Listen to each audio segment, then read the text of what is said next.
and mustache, fun for the whole family. We will have disinterested mimes that will challenge your child's sense of existential security. And a bounce house. A special appearance by over 50 Serge Gainsbourg impersonators. And Jean Reno. Check out our Midway games and events. And Baguettes. the French Riviera games. Where the wine flows like the river Rhone. Coming to an empty field near you. In this town, used to be you didn't have to lock your doors at night. Nowadays, you can't even leave a magnet on your car.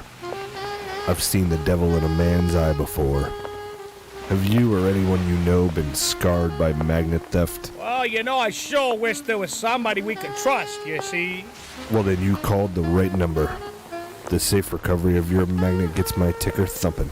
I'm Magnet PI, and I won't sleep until you can. If you want to live your best life, you need to call me, Jake Berman. My life revolves around sports, but maybe yours doesn't. That's why I'm introducing the Jake Berman Betterment Program. Let's hear from a few satisfied customers. He's changed my life. His classes, they mean everything to me. Excuse me, sorry. need something? Cheryl, I'm going to need those reports on my desk that we talked about by 5... Do you see my lips move? I am talking to I'm sorry, I a didn't realize that friend. you were talking to Can't someone. you see I'm talking to someone? But don't take my word for it. Jake's teachings really helped me process the death of my grandfather. Here we are to honor this man who loved immensely, who held tightly, who caressed Hey, gently. come on! Is this a wake or a wake me up? Wrap it up, buddy! Come on! I'm Jake Berman, and the next time you wake up, you'll be that guy. Call 415-2399, 878-61515. I want you to live your best life. Call 415-2399, 878-61515, then pound 10. I'm Jake Berman. You've seen the phenomenon of making a murderer. Now it's time to go a bit deeper. Super TV3 now brings you Making a Shoplifter, the documentary tale of a man accused of an unspeakable crime. Do you know why we brought you in? No. Oh, you know what you did? No. You stole something. I ain't stole nothing. What was it? I ain't stole nothing. Yes, you did. I bought this with 2 quarters. I had 'em the whole time. What did you steal? Nothing. The riveting drama. I don't know who planted them crumbs on me, but they don't want me out of this security booth. The shocking admission. Hey, hon. Yeah? What you doing? Nothing. What you doing? I don't know. Yeah? Well? I don't know. Yeah? You know. Well, what they got you there for? Yeah, I've been sitting here about around 18 minutes. Ma, I really have to pee. You at the mall? Drama unhinged. We have the evidence, the surveillance tape. Your Honor, he stole a bag of bugles. I hate bugles. Sir, you are currently wearing bugles on your fingers. Playing witch fingers don't make me guilty. I just like to have a good time. In a new 18-part series, Making a Shoplifter. Don't miss a single second. Only on Super TV3. From PP Boy Records, the 28th installment of the #1 compilation. Bringing your favorite songs from the early 21st century. Now that's what I call dubstep. Featuring artists like DJ Schmutz, Duckhead, 28 Punch Monkey, and Andy Templeton. For example, who could forget this ditty? And of course, this heartwarming toe tapper. Do you remember dancing with your best girl to this one? It's a blast from the past, from your bar mitzvah. Nothing says mazel tov quite like this.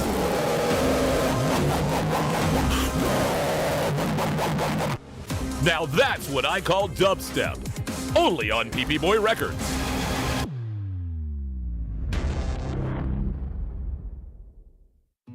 I often wonder what kind of a future we're going to leave behind for the children, you know? Hey, John. Howdy, Dale. You all right? This is John. He's been a Continental truck driver for over 35 years. They said, basically, you can't have the trees no more, can't chop them. There ain't none left, which I know is false. I pass them by every day, driving. Recent congressional hearings have decimated his trucking routes, carrying precious timber from Washington State to to Washington, D.C.? They call it damaging the earth. What about me? I need to feed my kids, and that's by driving a truck filled with lumber. The future concerns me right now, if I have enough money to feed my kids, yeah? Environmental groups are petitioning against American jobs at an alarming rate, citing global climate change on so-called deforestation. Tell your state senator that American jobs are more important than trees. The planet can wait. John Kent. This message paid for by Americans for Work. For centuries, humans have pondered their place in the cosmos, waiting for proof of alien life. Until now. Wow. Are you watching this? Hello, testing. Incredible. Incredible. Testing, yeah. Testing, We listened. For the first time, they have made contact. We are not alone. Feels good to get this thing off, this helmet, yeah? I think it gets ripening, you know? I've been fighting in this thing. Fighting in this thing since Pluto. You know what that smells like? Fighting in this thing, it's just recycling in my helmet here. How you all doing? But were we ready? Panic worldwide. France Already now news of the leaving stock the market European Union. That makes 12. Oh, the humanity. Hey, come here, pull my finger. Come on, pull my finger. I'm cooking up some hot chili here. Come here, come on, pull my finger. I got a hot one in the tube. Come on, pull it. Hi, Mr. President. Can humanity survive? He can't be intelligent life. Had we built that damned wall. Tune in to Fartificial Intelligence, only on Orlando's Super TV 3. Builder's Blocks. Hey, I'm Shay, owner of Builder's Blocks. We get it. January, New Year's resolutions, no one has time for that. Right now at Builder's Blocks with a Z, Central Florida's most ripped gym, we pay you. We literally will pay you and you won't have to work. It's simple. Join and bring 2 friends. Sound easy? It is. We'll even pay you more if those friends bring friends. Stay swole with the pros, only at Builder's Blocks. Discounts of pre-approved groups of 5 or more. Education can be the most important decision of your life. So why not invest your life savings on one of the best? Altamont College. Welcome home. This above average college will help you decide if college is your calling. Whether you're a doctor or physician, a teacher or librarian, a farmhand or otherwise, Altamont College, let us wow you with promises. Tonight at 9 on Orlando's Super TV 3. She's a nun with a secret past. I must confess, I've never ever taken confession, never. He's a 12-year-old genius who plays by his own rules. Oh, DDoS hack of NORAD? Child's play. First, soccer practice. Together, they are Penguin and the Rookie. It's never gonna work, rookie. That's what my mom said about birth control. 2 paths, 1 journey, where salvation and puberty collide. Defuse the bomb already, honey. I can still catch happy hour. Chill out, you old bird. I have 15 seconds and 10 are for boobies. Start the habit. Penguin and the Rookie on Orlando's Super TV 3. I'm Sergeant Barkus Clayton. In the 2 decades of my professional career in Central Florida, nothing has twisted up my gut more than the cowards who've taken the baby swans from Lake Eola. The poor mother goose calls day and night for her babies, and now she's calling me. The so-called signet caper is nothing more than a depraved, hollow individual seeking out the most innocent life form to torment and terrorize. I vow to track these suspects down using force if I must. If you're the one who did this heinous crime, me and the crime ender's gonna find you. Only a jackass would do something that stupid. Or maybe you don't have a brain in that ugly head of yours. If that's the case, I can't help you. But I will find you. And maybe, if you turn yourself in, I'll go easy on you. But rest assured, Central Florida, Sergeant Barkus Clayton will be vigilant, ever present, gun in hand and law on my side. I will not lose this fight. And you can take that to the bank of Lake Eola. Now, from Future Entertech comes the latest killer app, Sicker, taking care of your tomorrow, today. Call in sick while avoiding accountability. I couldn't believe it. I had this super hot guy stay over, and I just couldn't even. All I had to do was answer a few simple prompts. Dear boss, with my deepest regrets, I, Angela, am unable to perform my duties today due to... No, I'm sick. Stomach, headache. I'm sick. Sincerely, Angela. Sicker's patent-pending algorithm is designed to get you a hassle-free day off whenever you need it. I woke up with a case of anal glaucoma. You know, I couldn't see my ass going to work today. Let me tell you, sick is a real life changer. Dear boss, with my deepest regrets, I am unable to perform my duties today due to... Johnny, you gotta get her here. See what this hand does. Hey, let me get a shot. Shots for everybody. Sincerely, Sicker, taking care of your tomorrow, today. Orlando's Super TV3 presents a real-world comedy filmed in front of a live studio audience. Locker Room Talk Live. Let's see what the boys get themselves into this week. Make sure there's plenty of towels in there for when the racquete ball game is over with. We gotta mop the shower real good this week. I know they go and pee in there. That's not pee, though. That not pee, though? Hey, I just checked my 401k on the way down here. I'm rolling in it. Rolling in it, Bobby. I bet you let me grab her by the huh? Yowza! You should be so lucky I get my hands on your mother's you son of a bitch. Holy moly. You goddamn you have offended me, sir. Hey, I'll stuff you back in there like a goddamn bowling ball. Oh, yeah? Well, your mother has the size of her and if you don't like it, you can take it and shove it way up your... Stop touching him. I'm the stork. Your mother. I'm the stork. Oh, they're horsing around for real. Oh. Tune in at 8 to see what people are willing to accept this week. Locker Room Talk, tonight at 8, only on Orlando's Super TV3. Want to open up a drive-through liquor store that doubles as a notary public and dry cleaner? That's all you, my sons and daughters of liberty. Here at Badass Hangry Eagle Brewery, we've been bottling up freedom for over 6 years, and we encourage every American to embrace their God-given freedom with their lips. And just in time for this crucial election year, be sure to look out for our Devil's Advocate series of handcrafted beauties. We'll have you playing both sides of the fence in no time with our party-specific fun facts of corruption printed on every bottle.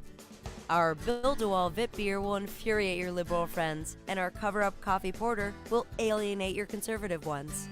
Because what's more American than becoming a multimillionaire off a drunken idea for an app that tells you what kind of pizza matches your suit? Drinking a Badass Hangry Eagle? That's what. America. Badass Hangry Eagle Brewery. America AF. Badass Hangry Eagle Brewery!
Badass Hangry Eagle Brewery. America AF. Sunday, we bring you the first politically correct, Monster Truck Rally. Unless, of course, you find that to be inconvenient, in which case we'll have a matinee on Tuesday.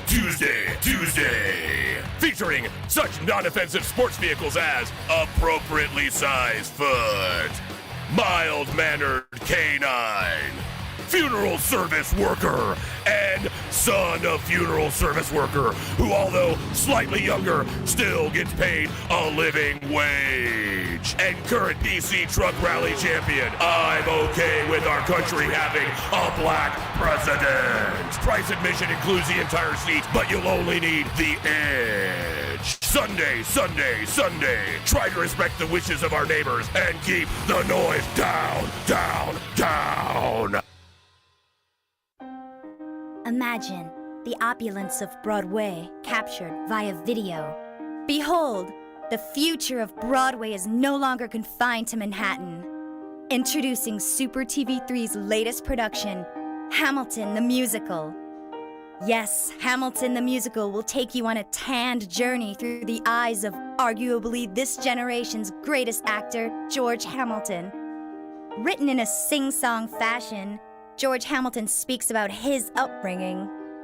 Born in Memphis, Tennessee in 1939. A terribly handsome baby. Thank you.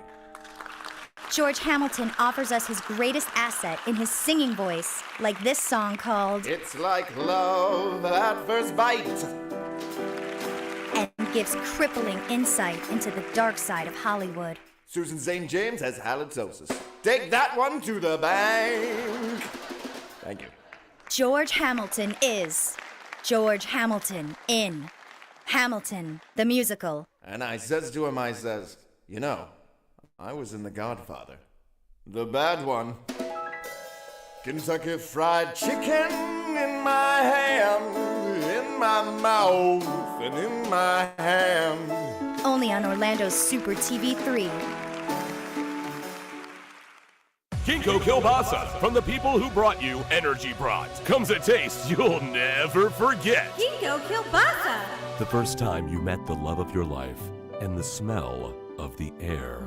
It's a Meat Tube memory miracle! Ginkgo Kielbasa! Overcoming the rival team, and the first time you won the game. Listen to that crowd. Ginkgo Kielbasa! The first time you couldn't pay rent, and the taste of delicious ramen noodles. Ginkgo Kielbasa, the meat you'll remember. The Blackwell Building, Wednesday, 9:15 a.m. Why are you standing so close to the printer? The paper is so warm when it comes out. Oh, thank God. I thought I was the only one. Oh, this place is freezing all the time. I know, right? So I'm not the only one? Ladies, if you have time to be standing around, you certainly have time to be working. Don't you have anything you could be doing right now? Yeah, like maybe have a core temperature of more than 65 degrees. It's so cold. I can't type. I don't know. It seems fine to me. I just get back to work. That's all I want. I can't. Someone needs to take charge around here. Someone needs to light a fire in this bitch. Give me the papers, Alice.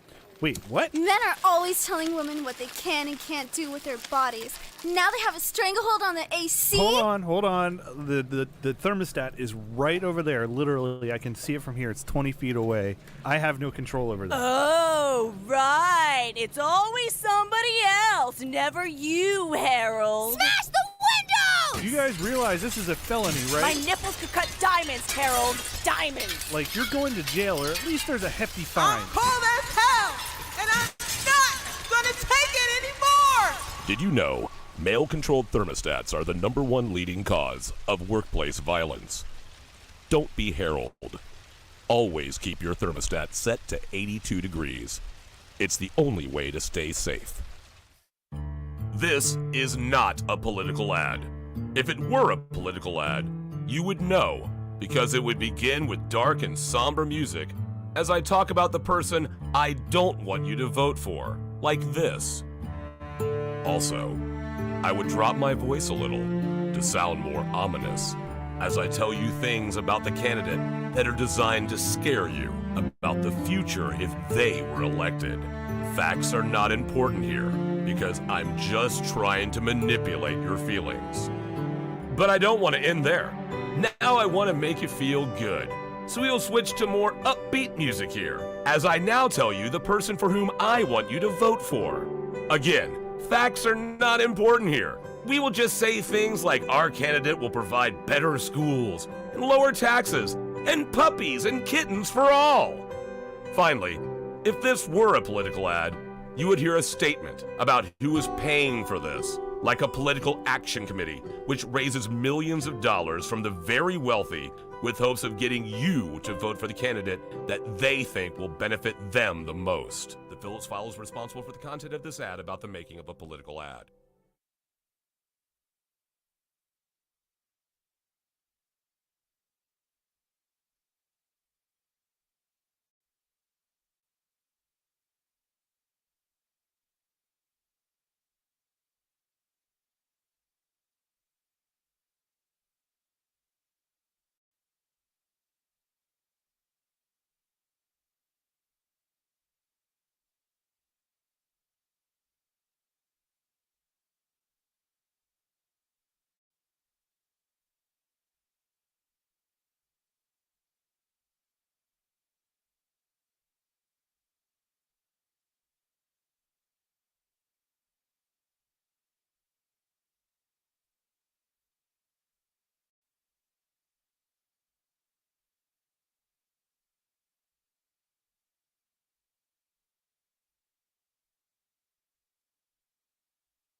Just in time for the political season, PP Boy Records presents Ragtime Election Time, a collection of only the finest political parody songs featuring Killary and the Clintones with their version of the Deleted Emails Blues. The Deleted Email Blues. Thank you. And the hit single Trump Dumps by the Trump Tonights. I'm in the dumps because today's Donald Trump's got this election all in a spin. I would be remiss to not mention the Bernie Sanders Should Have Been Nominated with their smash hit, Bernie Sanders Should Have Been Nominated. What's got you so agitated? What's got you so agitated? What's got you so agitated? Bernie Sanders should have been nominated! Ragtime Election Time, only on PP Boy Records. Get political with funny. Every year, people spend thousands of dollars on pedigreed show-quality dogs. Fancy, right? Now look at your own dog. I'll wait. Feeling like the dollar value of your beloved pooch might be a little lacking? Hi, I'm Charlie Sousa. With my patented formula for canine restoration, my team and I flipped over 800 dogs last year alone. And this year, we hope to double, triple, or even quadruple the value of your domesticated best friend. Paid $100 for your chihuahua at a rescue shelter? We'll take that little shaky son of a bitch and duct tape a spoiler to his hiney, increasing downforce and road traction. Bingo, bango, bongo! That mutt is easily worth his weight in pure commemorative figurines. It's as easy as that. Has Rex's eyesight started to fail in his twilight years? My system will teach you to prop him up in front of a piano while wearing sunglasses as we pipe in the music of a beloved king of blind piano, Ray Charles. Rex's net worth has just increased by 11%. It's just that easy! Flip That Dog LLC is the only solution you'll need for all your dog estimates, restoration, and reappraisals. Hire us today or buy my new book, Life's a Bitch and Now I'm Rich, by Charles Sousa. Call now. Don't spend money on your pooch. Make it. Flip that dog. Woo! Hurricane, but her won't on my watch. I'm pilot Anthony Migliardio, founder of the only socially funded company that destroys hurricanes. Each year, hurricanes obliterate lives, property, and taxpayers' money. But I can solve this problem. Her won't stops any hurricane in any error-prone computer projection by detonating one simple, safe-tested nuclear bomb in the very center of the eye of the storm. Sound risky? After serving despite a dishonorable discharge, I've managed to sneak out with this bad boy. That's the sound of a 40-year-old floppy disk loaded with top-secret codes. Stop listening to phony pseudoscientists of climate change and let's take back our planet. only with Hurrawolf. Mr. Migliario will neither confirm nor deny the possession of top-secret nuclear codes. Hurrawolf, patent pending, not endorsed by the Better Business Bureau. Mr. Migliario pleads the fifth. It's been called this year's sleeper hit. Prime time tomorrow on Orlando's Super TV 3. Where's the girl, Miero? I'm afraid you'll have to try a little harder, Hernandez. Where did you pull her? She's too big to fit in these drawers. And she's made of bony skin, not invisible matter. So I know she cannot be standing right here. Very clever, detective. But not clever enough. ¿Por qué, Miero? She's just a girl. A closet-sized girl. Dios mío, there's a closet door right here. Oh, no. No, don't open that door! Carrie DeLipschitz and Jim Mahoney star in Milfana Hernandez, Detective MILF. Only on Orlando's Super TV 3. Yesterday's realities or today's fantasies. Hey, I'm Hetty Violet, caretaker of Astor Farms, Florida's newest and oldest rentable bed and breakfast. Astor Farms hasn't been updated nor upgraded since its construction in 1845. With no running water or power, you'll be able to live like your ancestors did, but on today's dime. If these testimonials don't sway you, nothing will. June 12th, 2014. My wits are failing me. I feel a constant hunger for the unattainable, and a thirst that cannot be quenched. I feel a presence watching me in the darkness. A creature, a trapped soul, somehow dodging the light of this flickering candle. By sunrise, I fear my life. Maybe an extreme danger. How about this fine how do you do? April 4th, 2016. The rations of hardtack are too damn stale. Cracked my front teeth in great pain. Salt pork for lunch tasted rotten. Too much salt. I told that woman not to heavy-hand the salt, but she did just to spite me. Oh God, is she trying to kill me? Live yesterday's life today at Astor Farms. We'll get the bedroll ready for you. The twilight years are the best years of your life. But you might not know that if you're just watching TV. Hi, I'm host Chris Christopher. And I'm Neil Scheinfeld. Getting older offers insightful commentary and wisdom to those of you enjoying your last years. We understand you have, at best, 4 more years left. Getting older shows old people, not unlike yourself, doing things exceptionally better than you. Drop us a line to be featured on the next episode. And do it quick.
Come on, everybody, and welcome to the show. This is Owen and Dirt's Pop Culture Radio. I am Owen Money, and my lips are being cooled by the hairs that are left in this microphone. That is so weird. Joining with me is my buddy Dirt McCoy. Yes, sir.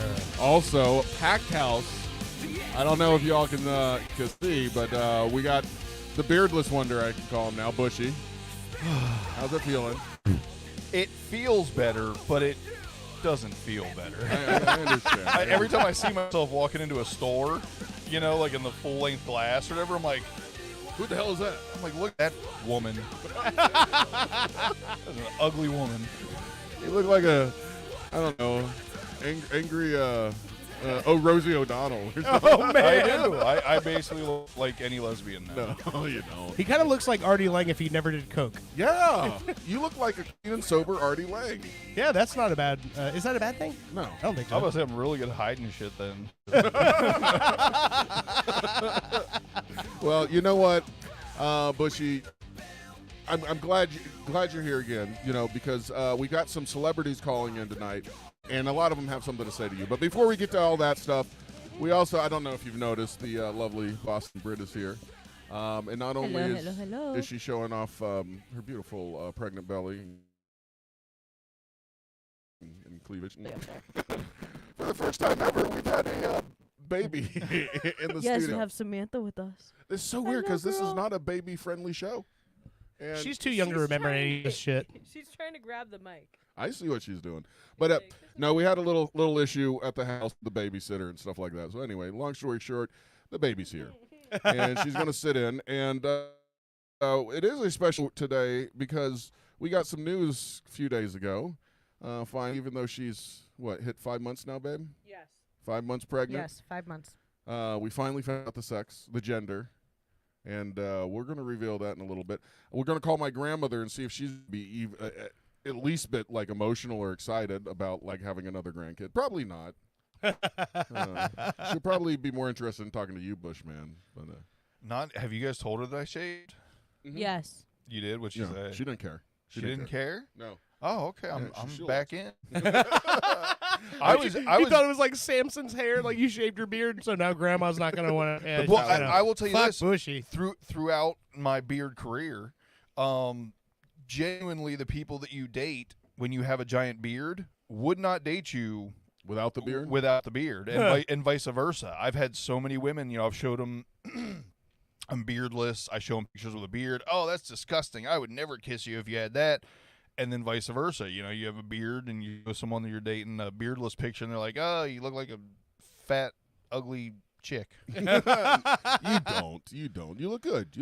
You said something earlier before the show. You remind you of your father when you look in the mirror now or something, right? I do. It's kind of crazy how much of his, like, brow and nose and I mean, I look very similar to my dad. No, it's kind of DNA for you. I of course, most of us kind of look like our parents. You know, but we're talking maybe what 30%, 40%, you know, right, something like right. I feel like I'm eking into like 60-70%. Like it is slightly disturbing to look in a mirror and see your dead father. Well, it's funny because I get it a lot because my dad and I work in the same business, so I'll have people call me and they think they're talking to my dad, and it's weird because I don't hear that, but then I'll say some things or I'll be talking to somebody and I'll see mannerisms of my dad come out and I'm like, oh fuck, no, they're right. It's there. Yeah, that's one thing that I fear about is becoming my grandfather. Who's Brett Foster? That's one of your relatives, right? That's my cousin. Yeah. Your cousin? He's watching right now, and he said 99%. Yeah, no, yes. See, I'm not talking shit. Like, I look so much like my dad, it's actually creeping me out now. But when I started growing the beard, I wasn't quite there yet. You know, I don't know if it was because I've gained a little more weight or just, you know, age or furrowed brow. I don't know what it is.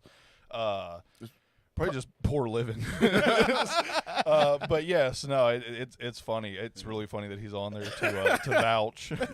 Do you regret shaving the beard at all? Nah. It comes back. It's fun to get rid of it for a while. Honestly, it's just so. And this is coming from someone that was born in Florida and has never lived anywhere else. It's just too fucking hot to have a beard like that. I just chopped all my hair off because it's too. The heat this year, this summer, the heat has been nuts. Yeah. I mean, I don't know if I'm the only one that's, but man, I have never walked outside and sweat immediately, and it feels like your clothes are on fire. Yeah. Like you're like, what is going on, dude? I agree with. I think it's also me being pregnant again. I cannot stand being outside for more than so. Well, the rest of us aren't pregnant. We look it. I was going to say maybe I need to get tested. I have never felt the need to retreat. Exactly. Inside. No, that's where I'm at. Like, I give up. I thought I was dying in my kitchen. Yeah. Yeah, the other day well, when the kitchen's not outside. No. I had to go and get blood work done. Okay. So I wasn't allowed to eat or anything. Oh, and it was a 3-hour blood test. And so my last hour, I actually walked down to Publix because I went to Mount Dora for it. I walked down to Publix, walked around Publix for like 10 minutes. It took me 10 minutes to get through that store real quick. Then I went back outside, and it was hot. So when I got home, I mean, I was trying to make myself something to eat and something to drink. I made myself some coffee. I had a hot flash in the kitchen where I thought I was fucking dying. Dying. Like, I sweated so much that I was freezing cold the next 10 minutes because I was so, like, soaked. Oh, yeah. No, I know what you mean. I've had those before. Yeah, Samantha says that's enough. She's literally like, get away from the mic, woman. Pull the mic up. If you want it, the easiest way to do it is put it up more to your left shoulder, like that, and put it to your side. That way you can just turn your head and talk to her. That way she won't be able to reach it. You're going to be a pro soon. Huh? She's not going to hurt anything, but I mean, still, it'd make it easier for you to have to keep adjusting it. Well, we have for those of you not watching who are still listening on the archaic ass fucking audio only. I appreciate you listening any way that you listen, but if you're not watching the YouTube the last couple episodes, you're missing a lot of shit. Yeah, that's true. Bushy shaved his beard. Owen glued it to his face. Now we got a motherfucking baby in here. Who's probably going to pull out my bra at some point tonight. Well, we can't do that. YouTube's not cool with that. Yeah. Well, you know what? The bad parts are like right cut off. So well, that's we're true. Good. We're Yeah, good. we Yeah, might no, be all as long as there's no nip up there, you're fine.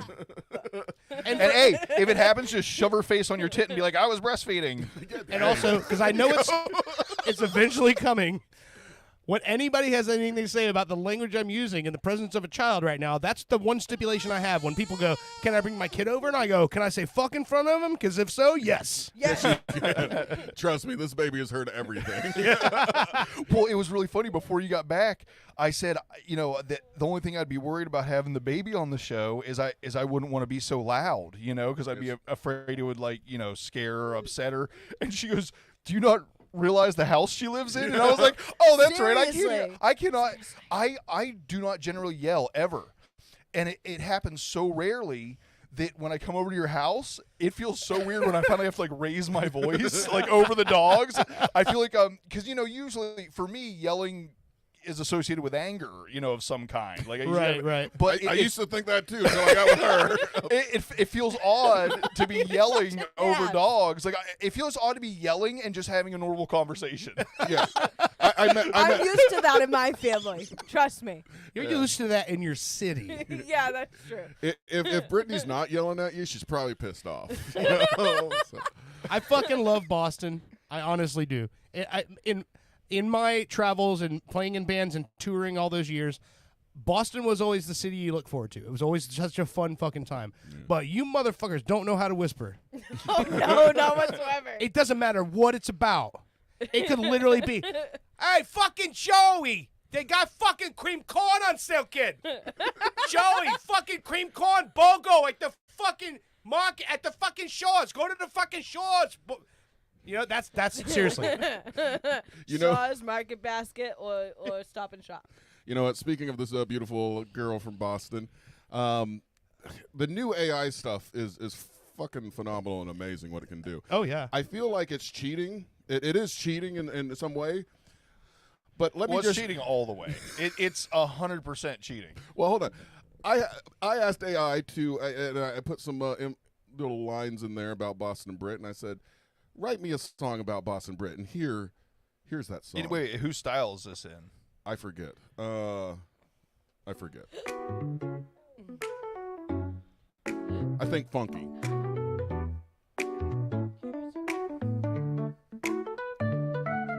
Now, time out. I wanted to ask you something, Dirt. You're a musician. Yeah.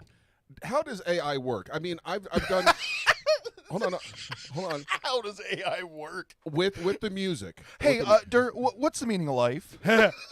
So. No. Hold on. Yeah. Specifically, when I type in, like, you know, what kind of music I want, I'm used to, like, having only so many choices, like what you can have and what it'll give back to you. Right. And like, to me, that's like a a limit to what you can actually produce. So if you have 1 million people, most likely 2 or 3 people are going to get the same thing. Right. But AI, I guess, doesn't do that. It actually creates the melody, what you're hearing here. Yeah, it's created an algorithm that.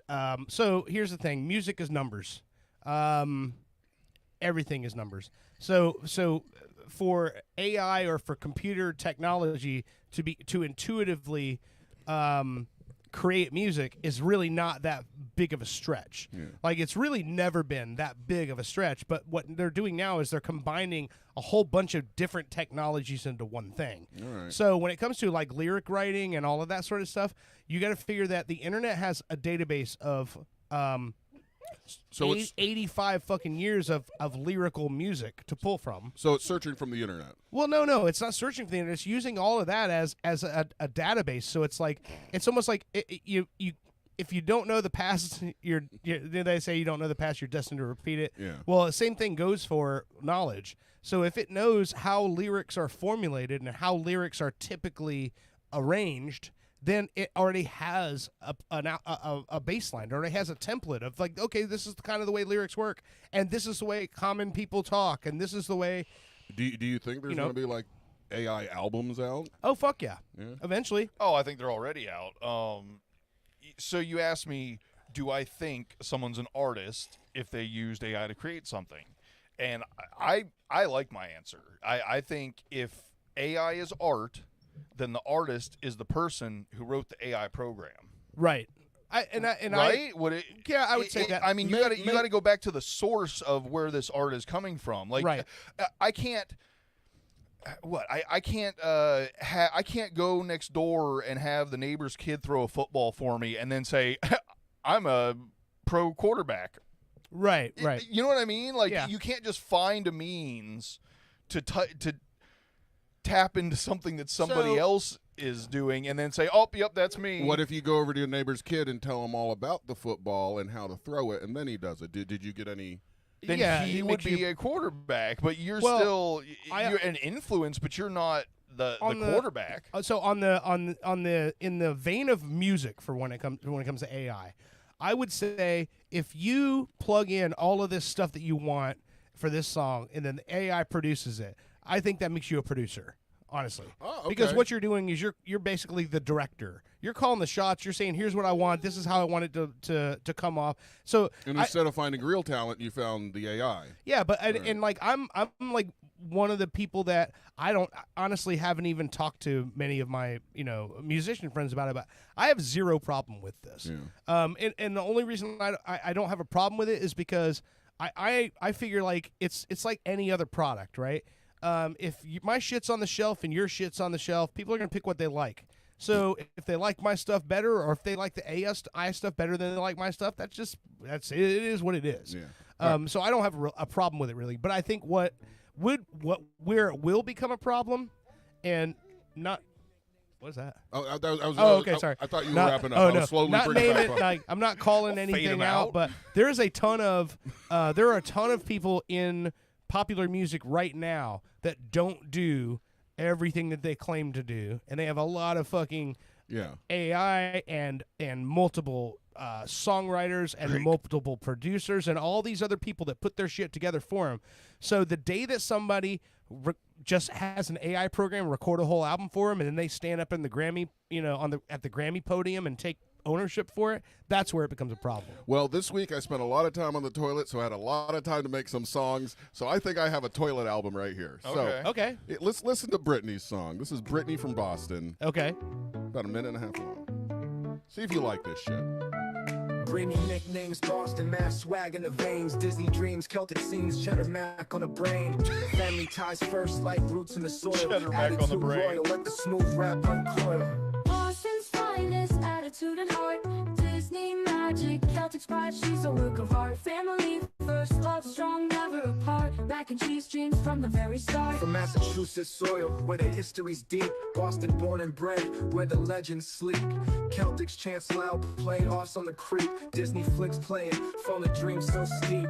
Boston's finest. All right, so I mean that's pretty fucking. I'm not gonna lie, it's pretty fucking good. Well, so here's the thing for me also, where like, so I'm not a musician, I'm not an artist, but just as someone, my own personal opinion, I don't feel like with the music, I feel a little bit differently about the visual side of things, but with the music, it doesn't bother me that much because I can almost always tell like if it's some AI bullshit.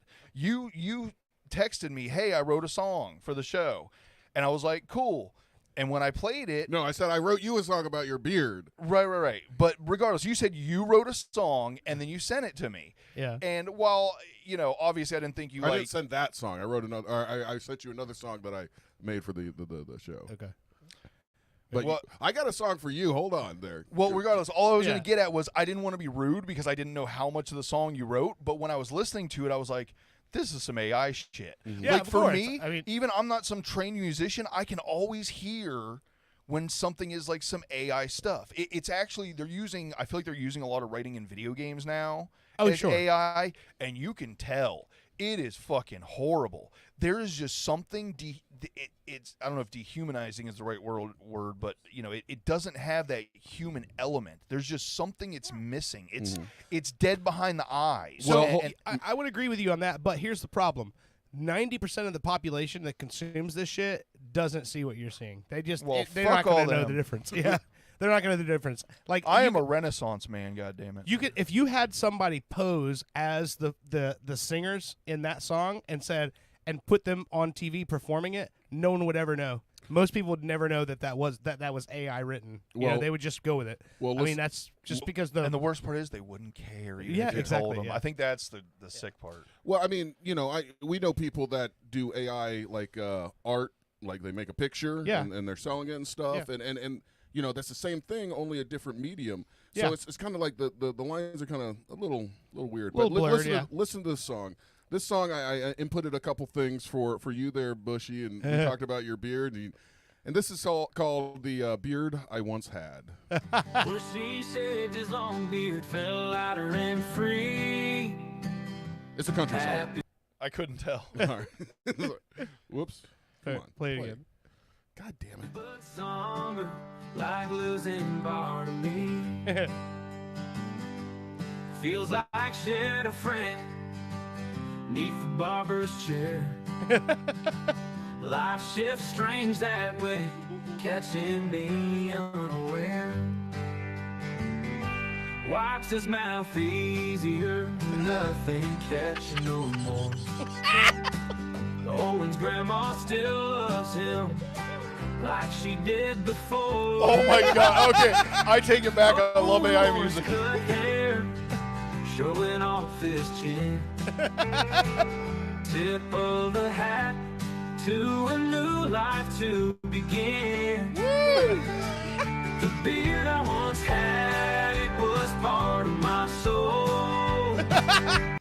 Oh god damn it! It keeps stopping on me. Dude, and I'm Fuck actually you. vibing to this. It's actually good. This is actually good. That was my conundrum. I go, I see this ad all the time about like, hey, did you forget your anniversary? Well, send us a couple words about your woman, and we'll send you a customized song for $49.95. $49.95. I don't know. I'm making up some ridiculous I'm price. gonna start doing AI wedding songs. But that's the thing. I saw this ad and I downloaded it. He goes, you get one free song first, and I type your beard came first in my mind. I go, this would be great. Boom, boom, boom. It's probably going to suck. And then this came out, and I go, how much for more? Can I subscribe for a year? Life took a toll. Though I walk lighter now, soon y'all will see. Tip of the hat to a new life to begin. This is better than most of the country out Beard I right now. once had, it was part of my soul. Shedding it away, life took a toll. Though I walk lighter now, soon y'all will see. What I keep inside ain't what I choose to be. You think Soo Yon will see? Days feel long and All right. empty. This goes. Why did you know the name of my Asian ex-girlfriend? Creepy. This goes on for another minute and a half, but I mean, way, it's really way good. too personal. That's fucking great. It's like it knows me. There were some things that came up which I didn't actually put in there, which I don't know if AI was actually looking at what I put in there and kind of like you know, hey, I guess this is how they feel, or whether they really went into my phone and figured out who I was and figured out all my contacts and looked at Bushy's posts and said, hey, I don't know. That's fucking That's why I great. say, how does this fucking work? It's actually got like FBI technology where it actually is recording us at all times just for the purpose of making AI music. Yeah. Well, let's keep going on. I want to play a few other ones. I go, hey, we need some kind of original song for the fucking, show every once in a while. Yeah. And I'll get you these songs, so I don't know if you want to put them in the breaks and stuff sometimes. Okay, yeah. Because, that full-length Bushy country song, Where'd My Beard Go, is really good. I'll listen to it. That is really fucking good. But all right, here's one that's called On Air Tonight. This one, general one for the show. Okay. Nope. Come on. Oh, shit. I keep hitting mute. My bad. I'm a dick. Start this over. Let's be professional and start this fucking over. All right. I'm sorry. Sorry for cussing in front of the little girl. Really? No. I'm getting beat up, and the wall's about to be torn down. How's she enjoying the show? She's attempting to tear the wall down. Owen, Dirt, and Bushy bring you to there on the air. Saturday nights alive, pop culture radio gets you there. Doing live together, their voices fill the night. Feel the vibe and rhythm, everything's just right. On air tonight. Sounds like a sitcom, right? So right. This has strong vibes of something I've busted Owen's balls for before. I see Dirt coming out of the door and he's smiling and it says Dirt McCoy. Right? No, it is. It's very sitcom. This is 18-wheeler roll on. Yes, this isn't the one I said could sound like a new entry. What about you guys know the song Big Wheels of the Moonlight? That's another one. You know what? We can create one or two here. I like it. That's fucking funny. But that's this one more. Hold on. I'm not saying it's a bad song. It's actually that sounds like an 80s country song, country radio song, I think. All right. This one is entitled just Pop Culture Radio. And there's one time where I think this is a song where they leave out pop culture and it's just Owen and Dirt Radio, which if we chanted in the background like pop culture like real quick, it might sound better. But all right. Listen. No, goddamn mute.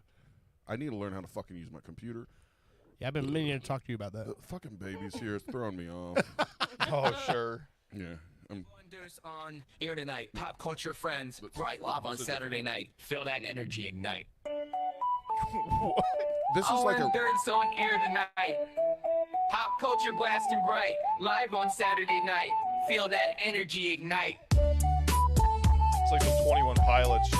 Yeah, okay. I'm glad you said that. I like that. I think it sounds like a video game. Britney's got the hype. It does. It did have like a video game theme. Radio waves in sight. Doing life just right. We are pop culture friends. Hand in hand. This is a little it cheesy. never ends. No, this Laughing is loud a little and making cheesy. trends on this radio it ascends. This is We should all be riding in a cartoon train. Yeah, this is cheddar thong and a Swiss boat cheesy. Every beat makes hearts hold together. We're bold. Okay, that's enough of this shit. All right. That is Then we terrible. put it in our holes.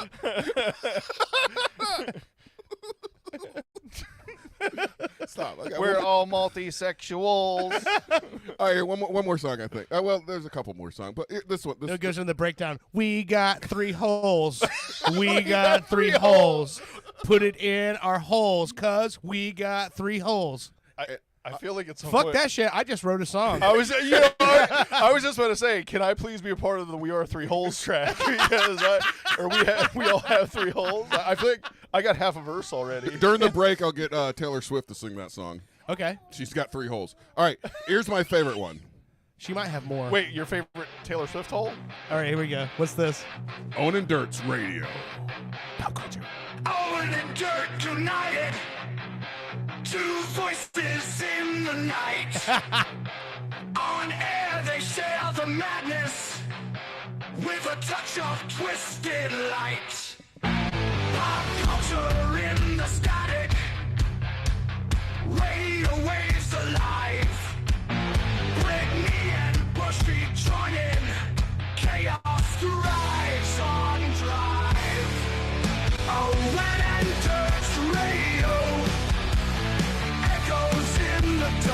This is crazy, right? This is straight up Disturbed ripoff. Yeah. The voices leave a mark through the wires and silence. Their stories shatter calm. A world beyond the frequency. A tale in every song. Whitney's whispers haunting. Brady's whispers haunting. My laughter's wild.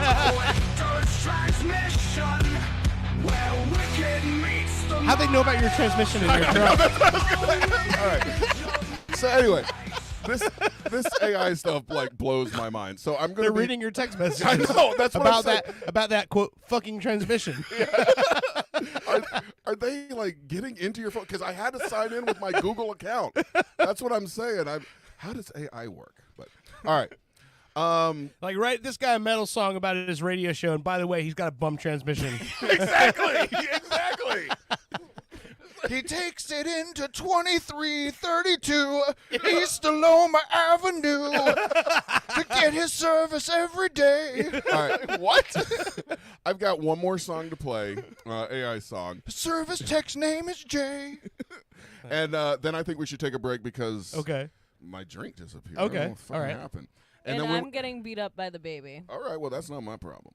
I think it is. I can hear Owen just fine. I really think it is. Do you want to live to see the second segment? Oh, I can answer that. He does I thought not. you were going to say second child. Speaking of second child, we have not told very many people. I think we told like your mom, and your mom told some people. I don't know. But I haven't told my grandmother the gender of the new baby. As you can see her little belly over there pooching. Which I'm so glad she finally went to the doctor and figured out she was pregnant, because if she didn't, we probably still wouldn't know by now, and I'd be sitting here going, how do I tell her she's getting a little chunky? You'd still be not living in the next segment. But if no, you're gonna do that. you don't, never mind. I won't go down that path. I'm just saying, I was a little relieved that was a baby.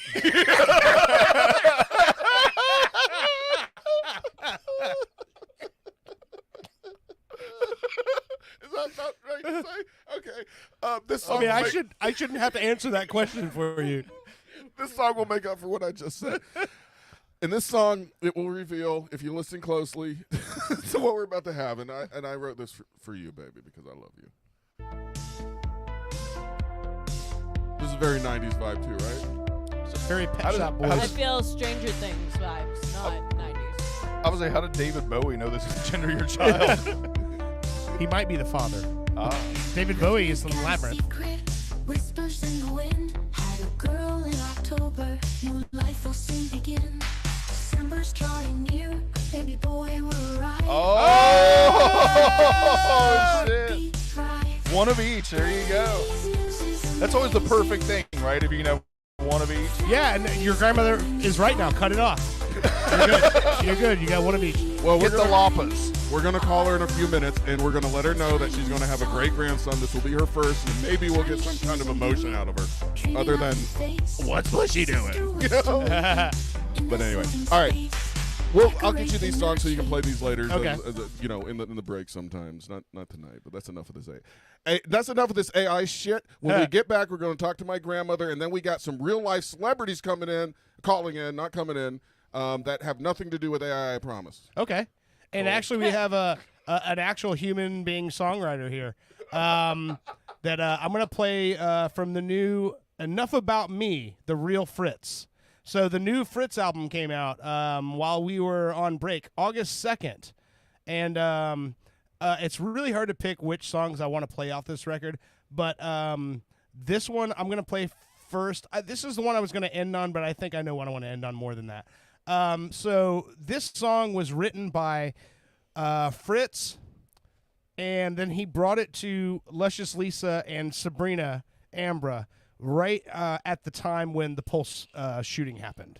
And this became like their anthem song they wrote for all the people that are dealing with maybe not having the most friendly support group around you because you're gay or you're bi or you're just not accepted by your family. So the song's called Rainbow, and this is like a super triumphant ass fucking song. So if you're out there and you're dealing with some shit like that and you just don't know who you can turn to, send us an email, man. Fucking become part of this group. Talk to us, and you always have somebody with you. But this is PCRadio69@gmail.com. Truly, this is one of my favorite songs he's ever written. So the song's called Rainbow, and it's on the new album Enough About Me, The Real Fritz. I had no idea what this was about, and the first time I heard it, I was by myself in my room, and I cried a little bit, and I didn't know why.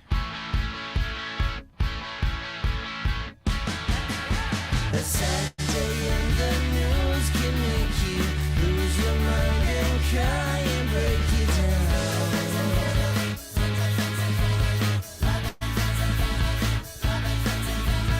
Life seems so unfair, it isn't worth it. You feel hopeless, turn around.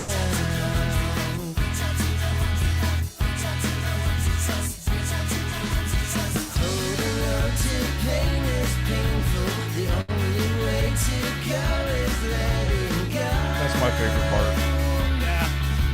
Letting those who love you know the world is better with you both, and the sun will still be shining with you tomorrow. I love that line. The world is better with you. All right, let's take a break. You're listening to Pop Culture Radio.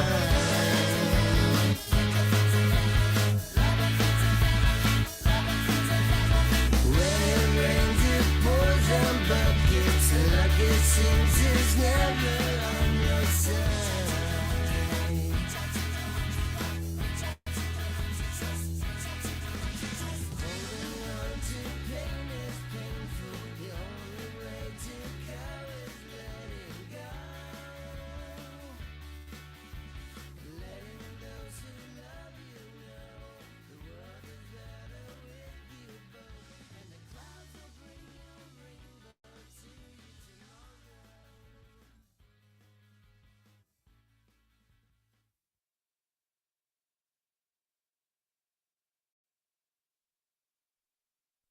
Do you like pudding? I mean, really like pudding? Have we got the palace for you? Built on repurposed Native American lands, Pudding Palace boasts the most name brands and well-known traditional gelatins from every country on Earth. Our Yelp reviewers speak for themselves. What about you there in the sweatpants? My mom drops me off like twice a week. It's awesome. I'm 45. And what about you, little lady? I came here looking for love. I found pudding. Hey, buddy, what's your favorite part of the Pudding Palace? Sneeze guards. Talk about elegance. I felt like I was in an actual palace. All right, I see a bit of a line. Good. Okay, getting kind of busy here. Let's just go and see what's going on around the corner over here. And hey, sweetheart, what do you think of Pudding Palace? I never knew pudding could be so fancy. Well, there you go. As you can see, we got nothing Seriously? but satisfied It's customers just here at the pudding. Pudding Palace. And my check was for No, $65? Focus on me. What sort of motherfucker Brandon. establishment is this place? Someone doesn't have our rewards card. Come on down to Pudding Palace. Pudding Palace, where pudding kings are born. New from the makers of Sicker, the hottest craze in passive messaging technology, Singstagram. You speak it, we sing it. For all the good times. Congrats on graduating. Congratulations on your graduation.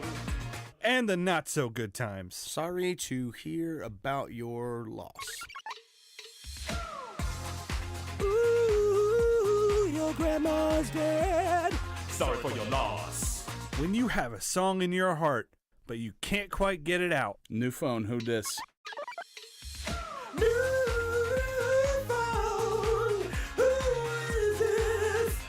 I lost my phone. Or total avoidance. Can you just let him know I'm not into him? Stay away from her, she doesn't want to talk to you anymore. Singstagram. Every message can be a song. From the makers of Sicker. It's been called this year's sleeper hit. Prime time tomorrow on Orlando's Super TV 3. Where's the girl, Miero? I'm afraid you'll have to try a little harder, Hernandez. Where did you pull her? She's too big to fit in these drawers. And she's made of bony skin, not invisible matter. So I know she cannot be standing right here. Very clever, detective. But not clever enough. ¿Por qué, Miero? She's just a girl. A closet-sized girl. Dios mío, there's a closet door right here. Oh, no. No, don't open that door! Carrie DeLipschitz and Jim Mahoney star in Milfana Hernandez, Detective MILF. Only on Orlando's Super TV 3. You enjoying the game? It's a nice day. A little hot. God, Dad, shut up already. What did he say? God, I can't make that out. I'm trying to. I mean, we should chant along. You're but gonna embarrass me. I'm just trying to sing along. At a soccer match, but feeling a little left out. We've all been there before. If this is your first time watching soccer, we can help with the new app, Soccer Dad. With Soccer Dad, our patented algorithm will scan the crowd to pair it with your local team's custom songs. Turns into Your sock has a hole. Wow, that sounds a lot less aggressive than them. Or what about this classic? Your neighbors drive a car. Hey, our neighbors do drive a car. You're so stupid, Dad. I hate you. I'm just trying to be your friend. Soccer Dad. We can't make your kids like you, but we'll try. From the makers of Sicker. Take things to a new level upon Wii with the first annual French Riviera Games. Events include cigarette smoking, depressing filmmaking, scouting, esoteric performance art, and mustache. Fun for the whole family. We will have disinterested mimes that will challenge your child's sense of existential security. And a bounce house. A special appearance by over 50 Serge Gainsbourg impersonators. And Jean Reno. Check out our Midway games and events. And Baguettes. The French Riviera Games. Where the wine flows like the river Rhone. Coming to an empty field near you. After a local Ponzi scheme pulled the wool over my eyes, attorney Crab Newberg was able to recover my life savings, $36,000. Thank you, Mr. Newberg. You're welcome, Chet. I was honored to recover over $40,000 for Chet after a local gym took him for a dumbbell, and I'd be willing to help you too. I've graduated from an accredited law school and passed an intensive examination in the state of Florida. Ponzi schemes are illegal. You don't need two other friends to tell you. Visit AskTheCrab.com. That's crab with a K, and you've got a case.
After spilling a hot beverage on my pants, Attorney Crab Newberg was able to recover $14,000 for me. Thank you, Mr. Newberg.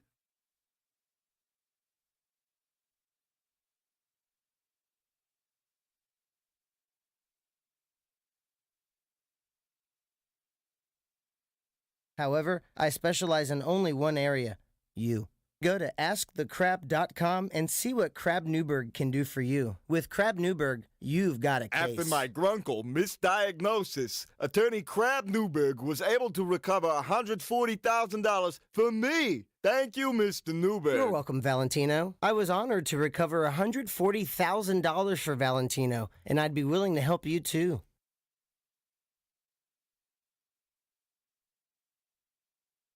Grunkle is a very serious congenital condition. If you've been misdiagnosed, go to AskTheCrab.com.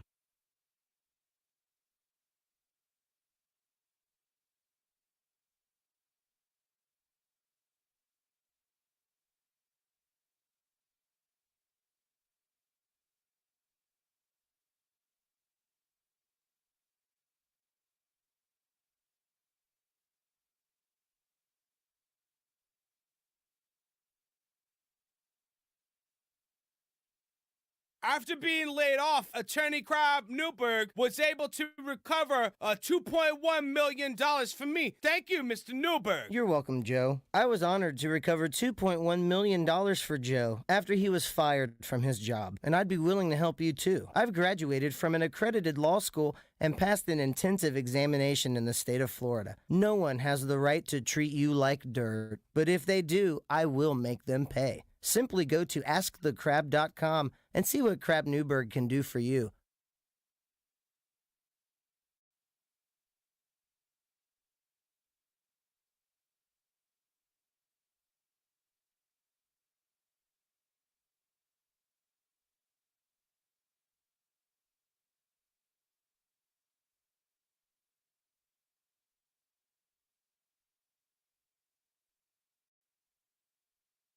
After my illiteracy prevented me from reading the slippery when wet sign, Attorney Crab Newberg was able to recover me $50,000. Thanks, Mr. Newberg. In this town, used to be you didn't have to lock your doors at night. Nowadays, you can't even leave a magnet on your car. I've seen the devil in a man's eye before.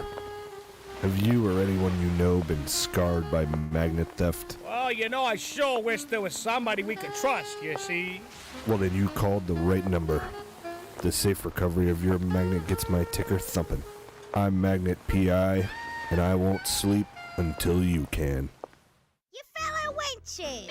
Are you looking for a buccaneer to bed? Or a first mate to swab your poop deck?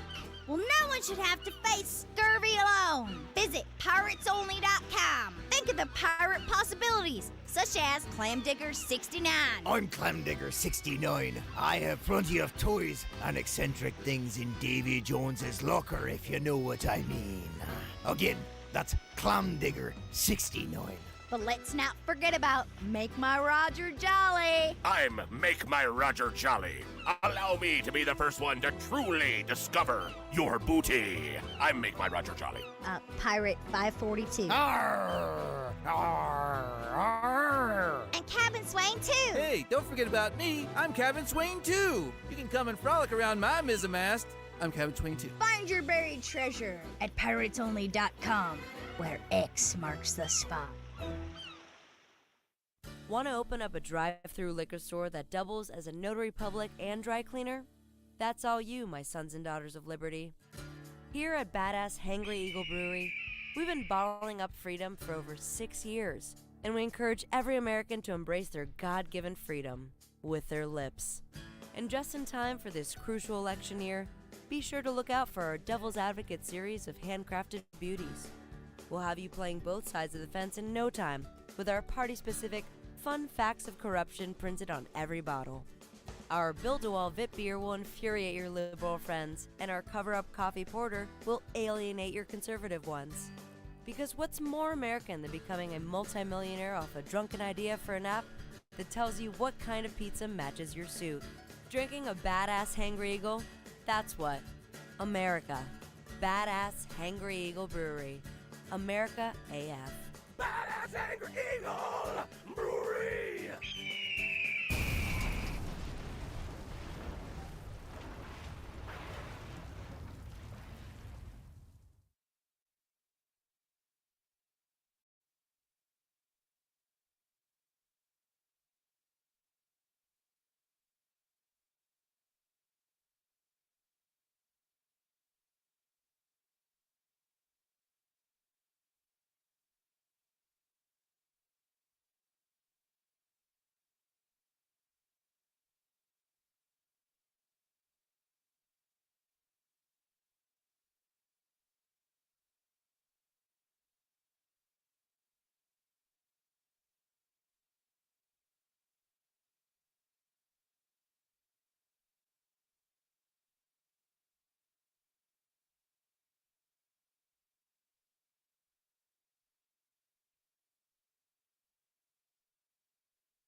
Badass Hangry Eagle Brewery.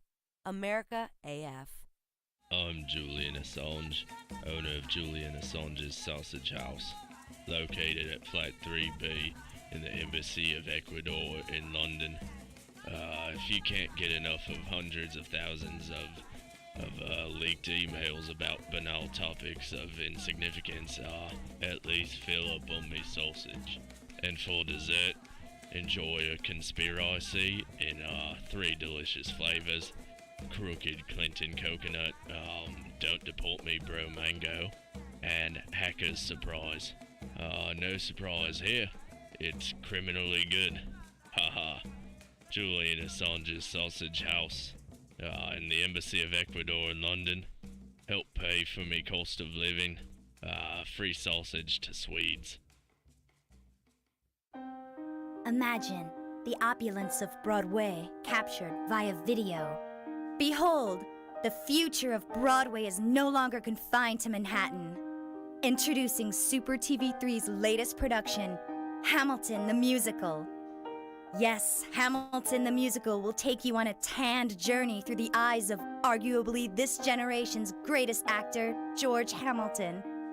Written in a sing-song fashion, George Hamilton speaks about his upbringing. Born in Memphis, Tennessee in 1939. A terribly handsome baby. Thank you. George Hamilton offers us his greatest asset in his singing voice, like this song called It's Like Love at First Bite. And gives crippling insight into the dark side of Hollywood. Susan St. James has halitosis. Take that one to the bank. Thank you. George Hamilton is George Hamilton in Hamilton the Musical. And I says to him, I says, you know, I was in The Godfather. The bad one. Kentucky Fried Chicken in my hand, in my mouth, and in my hand. Only on Orlando's Super TV3. This is not a political ad. If it were a political ad, you would know, because it would begin with dark and somber music as I talk about the person I don't want you to vote for, like this. Also, I would drop my voice a little to sound more ominous as I tell you things about the candidate that are designed to scare you about the future if they were elected. Facts are not important here because I'm just trying to manipulate your feelings. But I don't want to end there. Now I want to make you feel good. So we'll switch to more upbeat music here, as I now tell you the person for whom I want you to vote for.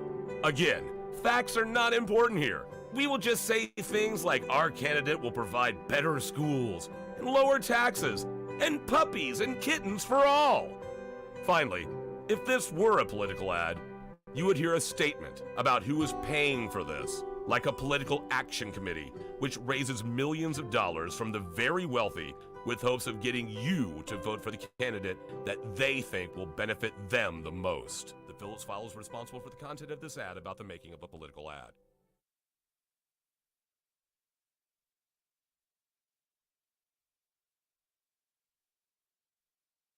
For centuries, humans have pondered their place in the cosmos, waiting for proof of alien life. Until now. Wow. Are you watching this? Hello, testing. Incredible. Incredible.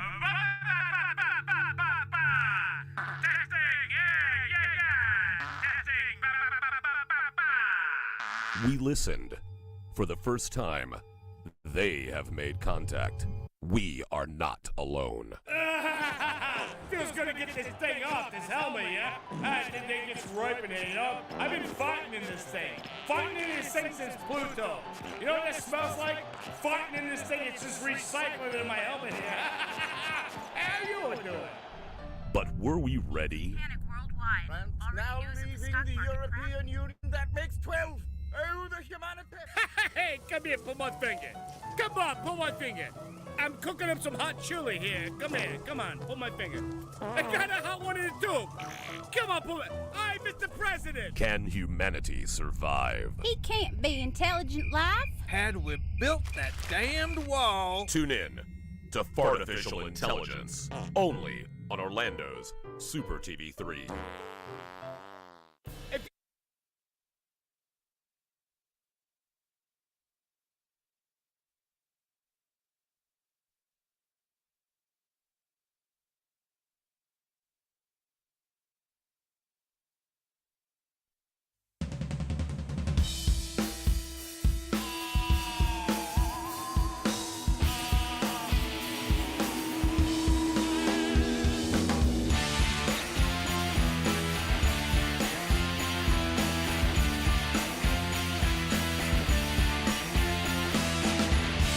One company forever, monopolizing power. This thing is getting sour. Each minute, every hour, it's playing out in winter. Why wait until the night time when they can use the daytime? Just kill 'em all. What goes up must come down. It's easy enough. Bodies falling all around. Hey, bodies falling all around. Hey, bodies falling around. It's turning when a business would rather faint. Welcome back to Pop Culture Radio. This is the real Fritz, Wooden Windows, from the album Enough About Me. Bushy, did he tell you what this song's about? No. No? This is about Boeing. Like 747? Yeah, you know, all the They've been having a lot of problems. whistleblowers are getting killed in the parking lot before testifying and stuff. You haven't seen all that stuff? Yeah. What's going on? Like the windows? Well, that song's called Wooden Windows because they had issues where windows were imploding and sucking people out of the planes. What? And there's all of these reports from people who are coming forward going, yes, we knew these planes were not flight worthy before we even put them into the market. And then Boeing was just like, hush, hush, hush, we just need planes out there. And like they were covering it all up. And then people are coming forward to testify about it. And then they're testifying in front of Congress and then being found dead in their car in the parking garage afterwards. Like, shit is crazy. What Yeah. I want to know is there still a plane out there? Could we get my grandmother on one? I'm kidding. I love her. She's 90-something. She needs to sleep. All right. Yeah, that sucks. But Yeah. Hey, I love that Fritz actually, has a meaning to some of this shit. Yeah. Oh, yeah. All of this Yeah. shit, actually. A lyrical genius that he is. All right. You want to do this? Yeah, let's call my grandmother. Let's All get right, it so over She's with. got to know, right? She deserves to know what the. Well, I don't know. I'm just saying. I need to tell her just so I can tell Okay. everybody else. Okay. I'm excited about Well, it. you already told the whole listening audience. Yeah, that's all 4 people. No. What do you think she's gonna be excited about having a great grandson? Well, She's not excited at the fact that I'm pregnant in the first place. So Well, but what makes she wasn't you- excited when you were pregnant with this one. Well, Now she's all happy. She hated this one. Hold on a second. But It's she not does. working. But she doesn't now. Yeah, exactly. So I think maybe she's warmed up. Maybe she'll be like, "Oh, great, that's great. I'm so happy." No, I still think she'll hate it until it's actually born, and then she'll be in again. She'll like it. Hang Once on. it's here. She's on the phone, and for some reason, the fucking connection's not working. Hang on. Let She me- is on the phone, Grandma. Yeah. It's coming out of the speaker. Oh, No. hang on. Hello. Hello? No, I just hear it on the speaker. No. Oh man, hold on. My love. Why is the fucking thing not working? It has to be now. She sounds like she's a million miles away. Flip it upside down. Like, never mind. Hang on. Your I'm gonna grandma? try a different plug. Yeah. I mean, if she's into that, I guess. Hang on. Let's try this. She's probably going to be so pissed that we called and hung up on her. I don't think Well, we she's hearing all this. There we go. There we go. Yeah. Good job. Hello. Hey, Grandma, can you hear me? Oh, I can hear you. All right, good. Hi, Grandma. Sorry we had a little technical difficulty, but we fixed it. But hey, Well, I would hope so, seeing you're talking to me. we're doing the show tonight, and we've got some little special news.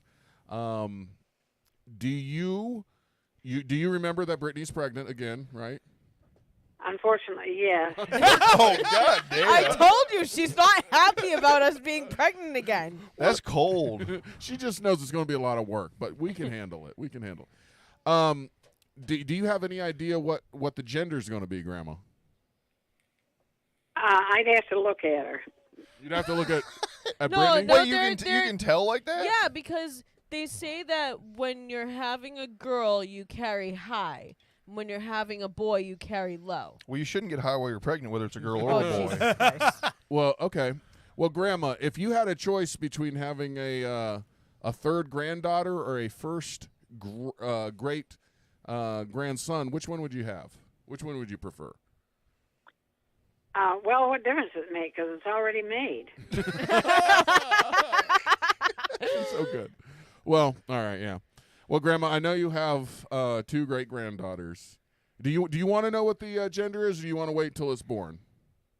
Well, you might as well tell me now, and then I can pick a name. Oh, jeez. Oh, we're doing this again. I think a name might be chosen. Yeah, it's chosen. Joseph? For a girl? No, not Joseph. The name is Chosen. chosen. Chosen. We've already chosen. No. All right. You've already had two great granddaughters, and this next one that's coming out will be a third great grandchild. It will be a great grandson for you, Grandma. Oh, no, not a boy. She's joking about that. You're gonna have a great grandson, Grandma, and I think, like you said last program, that I need to cut it off. I'm going to cut the flow down, cut the flow off. And Well, that's not going to satisfy me because I think you need to cut it off. Oh, Jesus. It's not going to happen. Miss No, Dot. I know. That would be an impossibility. Miss Boy, Dot. would you be in trouble. Miss Dot, this is Dirt. Just like I promised you after your last call on our show, I did release a video entitled "Owen's Grandma Tells Him to Cut His Dick Off," and it's a favorite. People like it, but anyway, no. How do you know it's a favorite? I've never seen it. Well, because I know by the view count and the comments on it, people love that you told Owen to cut his dick off. They love that. Oh, I'll just bet they did. And also one of the comments was, "She seemed nicer this time." Well, that's kind of an impossibility. Depends on my mood. Well, we've been trying to think of a way of, like, breaking into maybe more viewers and stuff like that, and we're thinking if we can actually get you on the show to cut Owen's dick off. Oh, my God! It's not happening. No! I mean, it get views. I don't think I want to see anything like that. It would take her a very long time. I'm not for blood and guts. What if I hand you the garden loppers and a blindfold and say go to town? No, I don't think so because that might be the wrong one. No, Grandma. Well, that's okay. I don't use mine anyway. Miss Dot, can you imagine how devastating it would be if you accidentally cut off bushies? That might be a good thing because that'd be something I could bring home with me. Okay, that's it. Show's over. I just want to say, it doesn't get better. Samantha looks very concerned about our well-being. Because we're all just laughing. She can't hear a Mentally thing. health right now. Now, all right, Grandma. Speaking of cutting things off, Bushy over here. You remember Bushy when this big bushy beard that almost touched his belly button, right? Oh yes. Well, a couple weeks ago, Spit my drink out. Bushy said he was tired of the heat, tired of the tickling, and he shaved that thing off, and he's sitting over here clean shaven. How does that make you feel? He's got some I'd have to stubble. see him, and then I could tell you. I'm telling you, she might not be into me anymore. I might have messed up. No, I think she likes the clean shaven look.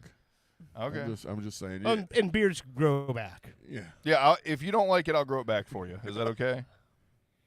Yeah, but I have to feel your face, and I can tell you. Okay. He's got big, full cheeks, just like Grandpa used to have. Just shoot me the Addy. I'll be there in a couple hours. Oh yeah, yeah. Oh, and also, Miss Dot, I want to tell you. So when Bushy shaved his beard off, the one thing we didn't know that was under that beard, he's got quite a chiseled jawline.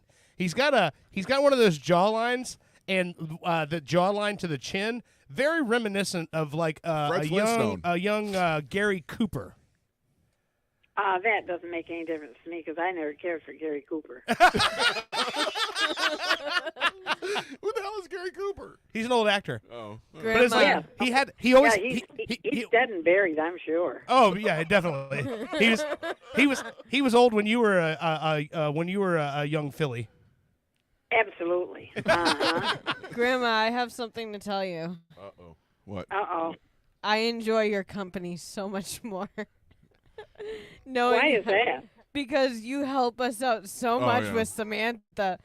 My mother. Stop! You don't. My mother was taking care of her tonight, and Samantha would not stop crying at all. Really? She's here in the studio in my lap, Grandma. She's in the studio with us. You want to Samantha is? Yeah. Say hi. Oh, honey, where are you? Why do you let those people do what they do to you? Grandma will take better care of it than that. She's around a bunch of drunk, trying crazy to. people. She's trying to eat the microphone at this point in time. All right. Well, now, if she's there in the studio, where's Jackson? Jackson's with her at mom. home with my no, mother. This is what she was trying to tell you. We employed her mom to watch the kids tonight so that we could do the show and tell you the gender of the new baby. But my mother has her back problems and everything, so she's not very stable on her feet to like pick up Samantha and bring her into the living room. Nobody with her listening and stuff. really cares about this part. So No, it's good that she let her speak her truth, man. My God, I am going to sew your mouth shut. And cut your basically, to sum it up, Grandma. To sum it up, Grandma. They can tag team you. Brittany sews your mouth shut. Grandma cuts your dick off. I mean, I'm saying this is a pay-per-view event. We call it human fatipede. Well, I'll tell you, that would make better news than all that Trump is trying to make on the... I would be ahead of him in news. Yeah. You certainly would for that, Grandma. You certainly would. You know what? I'm pretty sure Dot for 2024, she should be running for president. Hell yeah. Oh, man. I Way don't more think lucid than the other fuckers. She liked that one. Miss All right. Dot, have you ever fallen asleep in a big meeting? Have I ever what? Fallen asleep during a big meeting? No. Oh, how could you do that? I wouldn't be bored to death. And she is 15 years older than the candidates we're speaking of. I would actually register to vote if she ran. Well, I certainly am not going to. I don't know what you people think, but I certainly ain't going to vote for Trump de Bump. I'll tell you that. Trump de Bump. New song coming out next week, Trump de Bump. Trump de Bump Bump Bump. No. I was thinking, got the Trump de Bump. All yeah, right, he's Grandma. going to Trump de Bump down the road, and it's going to be away from the White House. Miss Dot, I have to ask you this question. So this has come up a lot. Careful what you ask me now, because I come right out point blank. Damn. That's why I'm asking it. So Don't get burnt. So from the last time that you were on the show and you were talking about Owen, and then you said a lot about you said you would get married if Bushy asked you. Yeah, but I'm thinking that over, and I might change my mind if he shaved that beard off. I'll grow it back. Yeah, I'll bet you will. It's only it's only like a year or two. You've lived so long. That's a day for you. Oh, gosh, you don't know. I mean, you basically go to sleep and wake up and my beard's back. So here's the thing. A lot of people have asked, is there ever a possibility that you would be willing to come and sit in the studio, sit in for a show with us? No.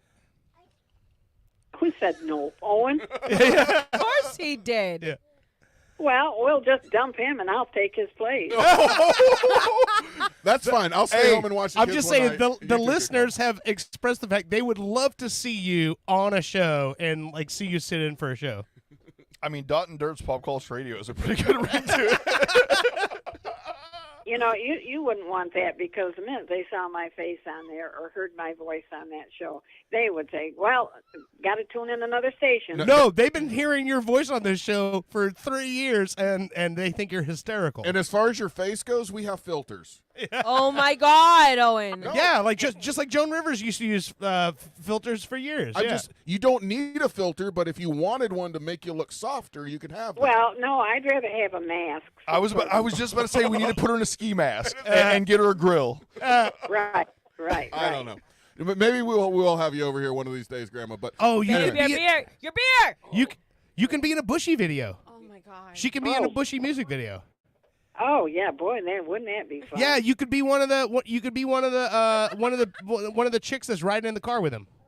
Oh boy, if I'm gonna come over and do something like that, it's just gonna be Bushy and me in the car. It's not gonna be anybody else. That's disturbing. All right, Grandma. Listen. What? It's getting late. We're going to let you go. You're having a great grandson. Congratulations.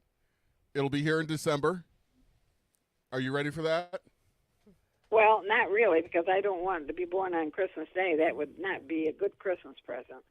Why not? That would be a beautiful. No. She's right, because for the kid, every year his birthday comes around and it's Christmas, and his birthday gets slighted. It's a nightmare. Mine is on the 16th, and I fucking hate it. Yeah, but you know what? If your birthday's on Christmas, well, here's your birthday present, and here's your Christmas present. Yep. You know, and that's no fun. Well, what I would do if it did come on Christmas, I would do Christmas in the morning, and then in the evening he'd get a birthday party. Well, so what we do is my youngest brother, Alex, his birthday is December 22nd. So my mom has always like made it a point that every single year we have a birthday for him on the 22nd, and we all get together for his birthday, and then 3 days later we get together for Christmas because she never wanted him to feel like he was slighted with the other brothers by not having, his own birthday. Your mother's awesome, by the way. That's very true. I talk crap, but honestly, my parents were always like, do you want a present for your birthday and a present for Christmas, or you want to combine them into one? You are allowed to combine it into one large gift, and I almost exclusively always combine it into one large gift. You know what I mean? So everything's the grass is greener. That's no fun. Miss Dot, do you hear? Samantha's trying to talk to you. Oh yeah, I'll bet she is. You hear her? Oh, listen. Oh yes. Say hi, Samantha. Samantha. Say hi. Hi, Samantha. This is your great granny, and boy, does she love you.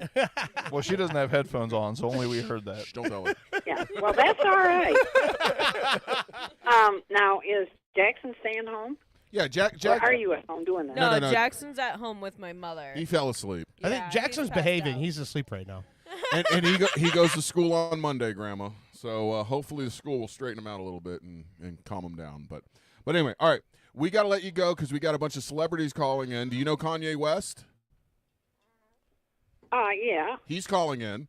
Taylor. Oh, well. No. Now don't give me that garbage. It's Taylor Swift. You know her? Yeah, but she's not either. She's calling in.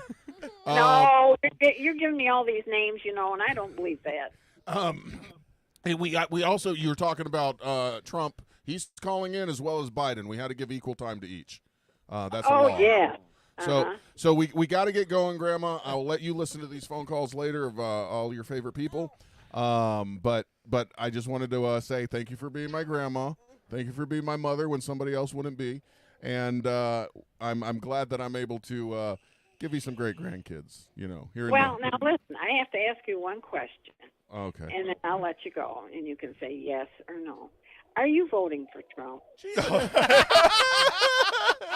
I mean, I'm not, but I don't know why that's. And if you do, I'm not coming over to your house. Oh, Jesus Christ! This is not a political If show. you vote for Trump, I'll kill you. Yeah, right. Well, listen, No, Miss no Dot, politics. Miss Dot, we don't talk about politics on the show, but you've made it very clear that if he votes for Trump, then you're not coming over anymore. Then Brittany doesn't. You don't get to come over and help Brittany with the kids. So Owen is going to have to either cut his dick off or leave the house. No. I'm still voting for Biden, even though he's out. Well, I'm you still- better. You better. All right, Grandma. Well, you know what? I think probably you're ready to go, and I'm tickled to death that you called, and get to see you sometime. I miss you. Hurry up Who's and come this? back. Is that, That was Brittany. So real oh, it quick. didn't sound like her voice to me. Yeah. So real I'll quick. bet she misses me. The only one that misses me is Jackson and the baby. You know. Yeah. All right, And and you know, she'll sit on the floor and she'll look up at me and she'll raise her arms up. In other words, Grandma, I want you to pick me up. Yep. She's Yeah. smart like that. All right, Bushy had one So- more question yeah, before we go. Yeah, just real quick. So, do you old people just vote for the oldest person? Is that like how you do it? I Camilla's vote not for who I think. Because you realize I other should old vote people, you realize all these other old people aren't as like sharp as you are, right? Like it's kind of obvious they're not all there. Well, you know, if I ran against Trump, I sure would win. He'd probably get about 10 votes, and I'd get the rest. Well, I agree. That's why we got to do this thing. YOLO. Oh. So, All right, well, Grandma. I'm going to let you go, but gee, it was great talking to y'all, and I'll hear from you again. All right, thank you, Grandma. That was very nice. Oh, Hey, I'll okay, talk to you and, later. you know, hey, Yeah. I love all of you sitting there. We love you too. I love Okay. you, baby. Okay. Love you too, Grandma. Good Good night, night. and Have a good bye-bye. night. I'll see you All right. later, Yeah, all whether right. you know it or not. Oh, Jesus Christ. Dude, she is such a trip. It's She fucking is hilarious. awesome. All right. She does show how much she cares about you, though, because she does not want to be the one to cut your dick off. She just says, the job needs to get done, handle gonna do it, but I don't want to be the one. I don't want to see it. I just need to know. Call me afterwards on a payphone and go, hey, this is Mickey. Job's done. Hang up. I shot his dick off. Hey, the rooster don't crow no more. Hang up. All right. The chickens won't ever come home to roost again. What? What does that mean? I don't know. All right. You know what I think is so funny is I remember when we called her about when Brittany got pregnant with Samantha, and I remember how not cool Miserable, with the yeah. situation is. Now you hear her talking to Samantha, just thinking Samantha's got headphones on and can hear what she's talking about. So I'm 100% confident once the next baby's here, she's going to be exactly the same with that baby. You know, You were talking about getting a bigger house. You're actually gonna have to get one with 2 more rooms because you're gonna have to move her in. No, it might let actually me- be easier on you. Let me tell you, my mother has already said to me, do you guys just want to move to a new house Nope. and buy it? I'm said, no. I'm done No, we are done moving.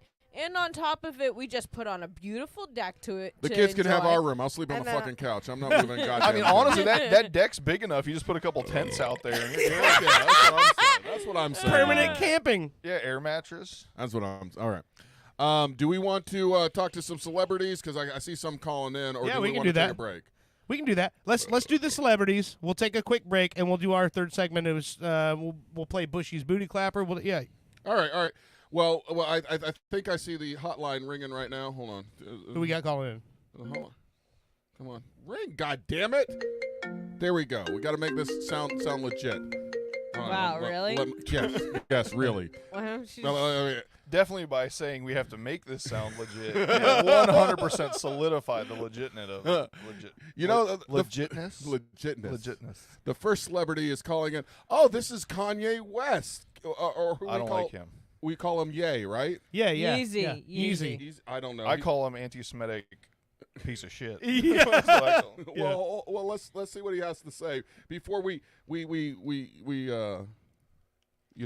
talk bad about a guest. But Well, that's all been said, but Boy, Kanye West. hold on. Now listen up. Dirt McCoy is out here like the bald Jesus of radio, blessing the airwaves and dropping those divine bars. He's walking on the radio waves, spreading that truth like gospel. Keep it locked, because Dirt McCoy is on a whole nother level. Peace. Oh, okay. Yo, what up? It's your boy. Oh, no, I'm sorry. I didn't know I had to repeat. That makes it sound like it's fake. That was a very interesting critique of me, considering it was all about dirt. Bald Jesus. Yeah. I clicked the wrong goddamn one. I'm putting that shit on my fucking business cards now.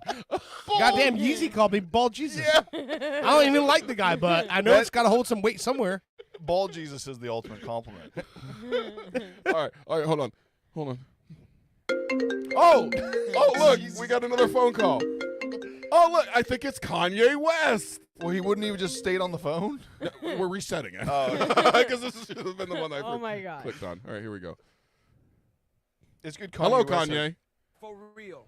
Bushy, keep working hard and stay true to yourself. You're an inspiration to us all. Peace and love. Yo, what's good? It's the All right, that's enough of that. That was it? No, there was some more. Keep working hard. You're an inspiration to us all. Yeah, pretty much. I think he thinks you have a handicap. That was. I think there was more. I cut it No, off. why don't you go to our another? Wait, you've been hyping it up for a week about what a big fan of mine Kanye West was, and he said you're an inspiration. That's it. That's Hold on. Let me. It was 16 seconds. I cut it off too early. I'm impressed with what you've been able to do. Kanye West. Let me tell you about Bushy. Now that's a name destined for greatness. We're talking the greatest reaper of all time, for real. Bushy, keep working hard and stay true to yourself. You're an inspiration to us all. Peace and love. Yo, what's good? I don't know if being It's the one and greatest only- reaper of all I don't time know. is a good thing. AI is not perfect. I mean, the real celebrities are I kind think of he crazy. I think Reaper, he just mispronounced another word. I really think he thinks he has a handicap. Oh yeah, you know what? He should have said rapper.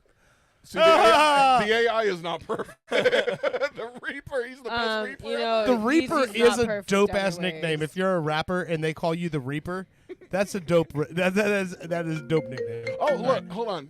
Only slightly better than Flo's and Ostra.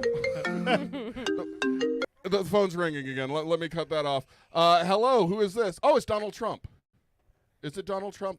Why is it not playing? God, fuck you, Donald Trump. Play it. Is a fantastic rapper, really tremendous. Nobody, let me tell you, Bushy is a fantastic rapper, really tremendous. Nobody raps like him, believe me. He's creating hit after hit, just tremendous. People are saying he's the greatest of this era, and I have to agree. Bushy, keep up the great work. You're a winner. Why does it sound like Ronald Reagan doing an impression of Trump? It does, doesn't it? I will say the AI Trump or the AI songs are much better than the AI celebrities. So, well, the Kanye was pretty good. That was good, yeah. Like he said Bushy like spot on. Yeah. Oh, we got another phone call. This one is from somebody I don't think you like as much. I think we all hate this. What's up, Bushy? It's your boy Drake in the house. Heard you're not feeling my jams, but that's all good. Everyone's got their own taste. Just know that Drizzy still got love for you. We all about spreading good vibes. Keep shining, keep grinding, and remember, life can always change. You have to adjust. Peace and love. Stay blessed. Oh, well, that was nice. It sounded like he has a sinus Even- infection. Even Samantha is shaking her head no.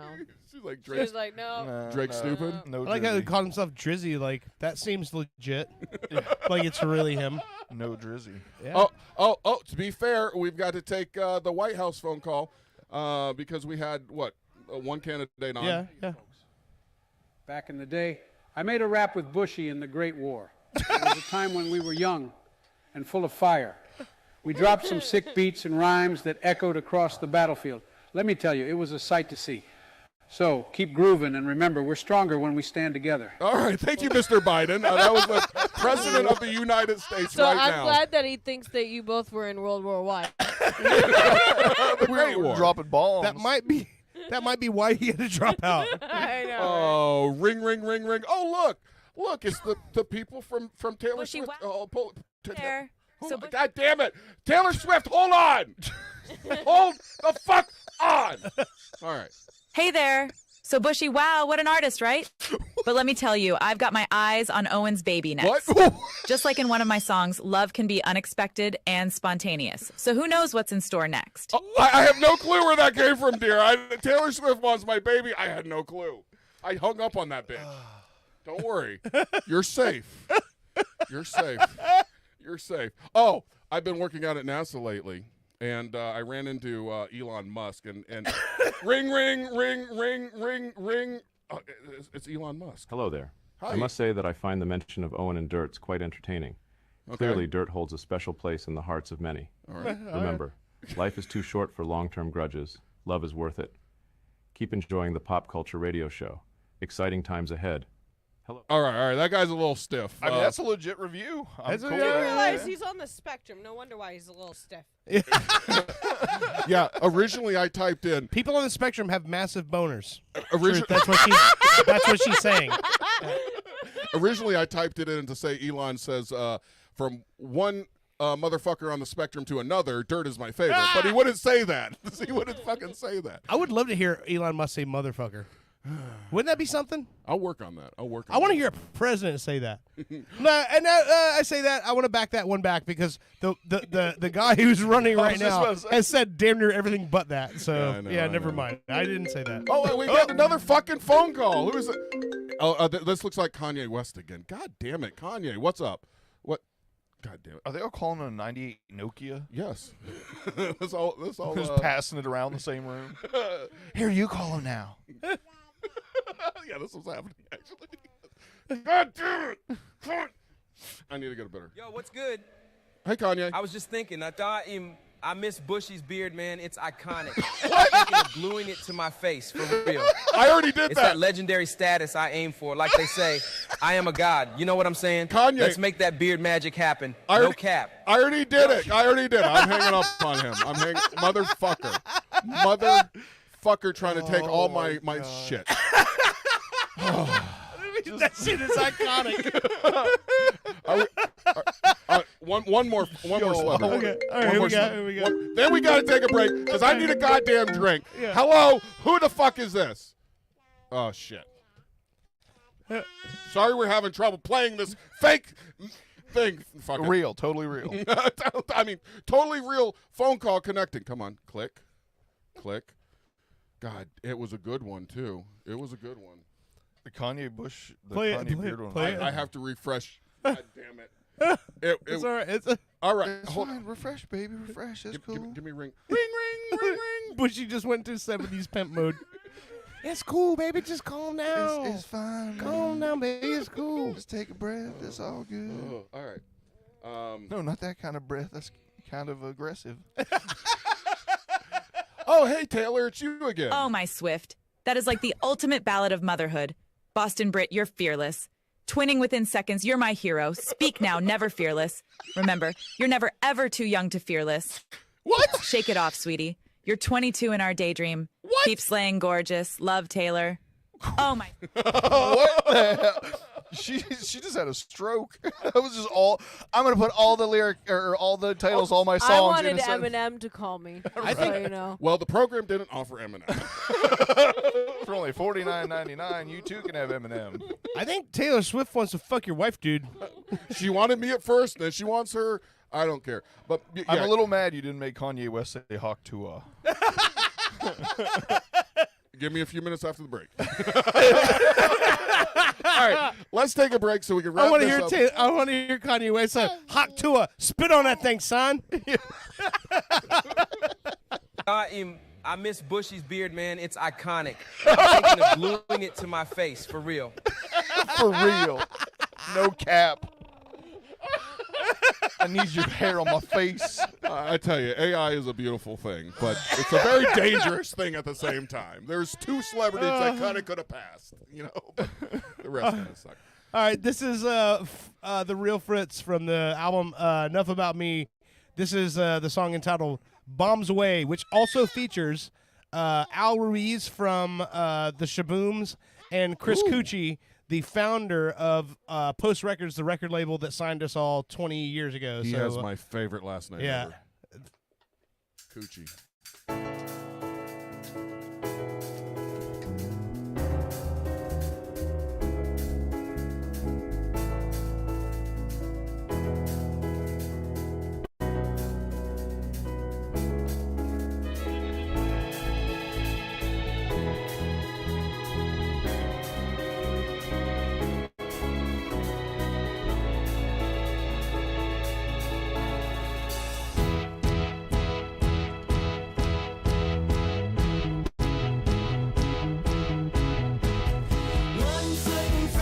Hear those Al Ruiz bass lines?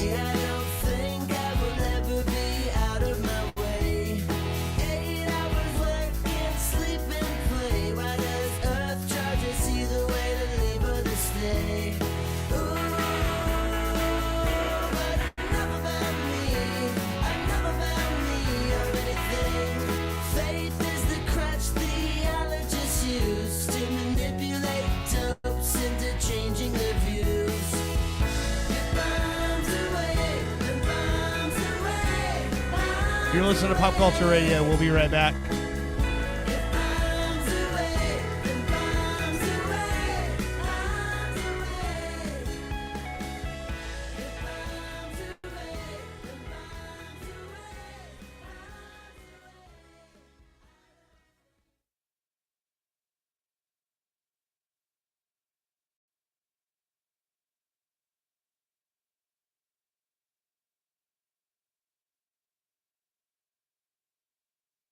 Just in time for the political season, PP Boy Records presents Ragtime Election Time, a collection of only the finest political parody songs featuring Killary and the Clintones with their version of the Deleted Emails Blues. The deleted email blues. Thank you. And the hit single Trump Dumps by the Trump Tonights. I'm in the dumps because today's Donald Trump's got this election all in a spin. I would be remiss to not mention the Bernie Sanders should have been nominated with their smash hit, Bernie Sanders should have been nominated.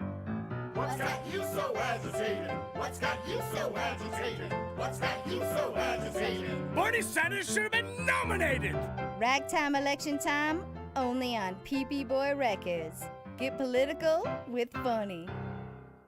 After being laid off, attorney Crab Newberg was able to recover $2.1 million from me. Thank you, Mr. Newberg. You're welcome, Joe. I was honored to recover $2.1 million for Joe after he was fired from his job, and I'd be willing to help you too. I've graduated from an accredited law school and passed an intensive examination in the state of Florida. No one has the right to treat you like dirt, but if they do, I will make them pay. Simply go to AskTheCrab.com and see what Crab Newberg can do for you. After I got food poisoning from hamburger paste and McFrugal's, attorney Crab Newberg was able to recover $6,900 for me. Thanks, Mr. Newberg. You're welcome, Cinnamon. I was honored to recover $6,900 for Cinnamon after her severe food poisoning, and I'd be willing to help you too. I've graduated from an accredited law school and passed an intensive examination in the state of Florida. If you've been given a raw deal from food paste, simply go to AskTheCrab.com. With Crab Newberg, you've got a case. Hey, I'm world-famous radio personality, Pinkman. You may remember me from your radio. I'm here to tell you about the newest app craze. It's called Pinky Man Go. Using the power of augmented reality, Pinky Man Go allows you to find real-life objects in the real world. Wow. I got loose changes. It was under the couch. Nice. You can trade that in for Pinky points, and then I can buy chips. Phone chargeroo. Oh my God. It was just there. You just unlocked a side quest. Now go find my phone. Okay. Guys, I just found Carkeezy. Perfect. I'm late for work anyway. Everyone get out of my apartment. Douchebags. Pinky Man Go! I love Pinky Man Go. From the makers of Sicker.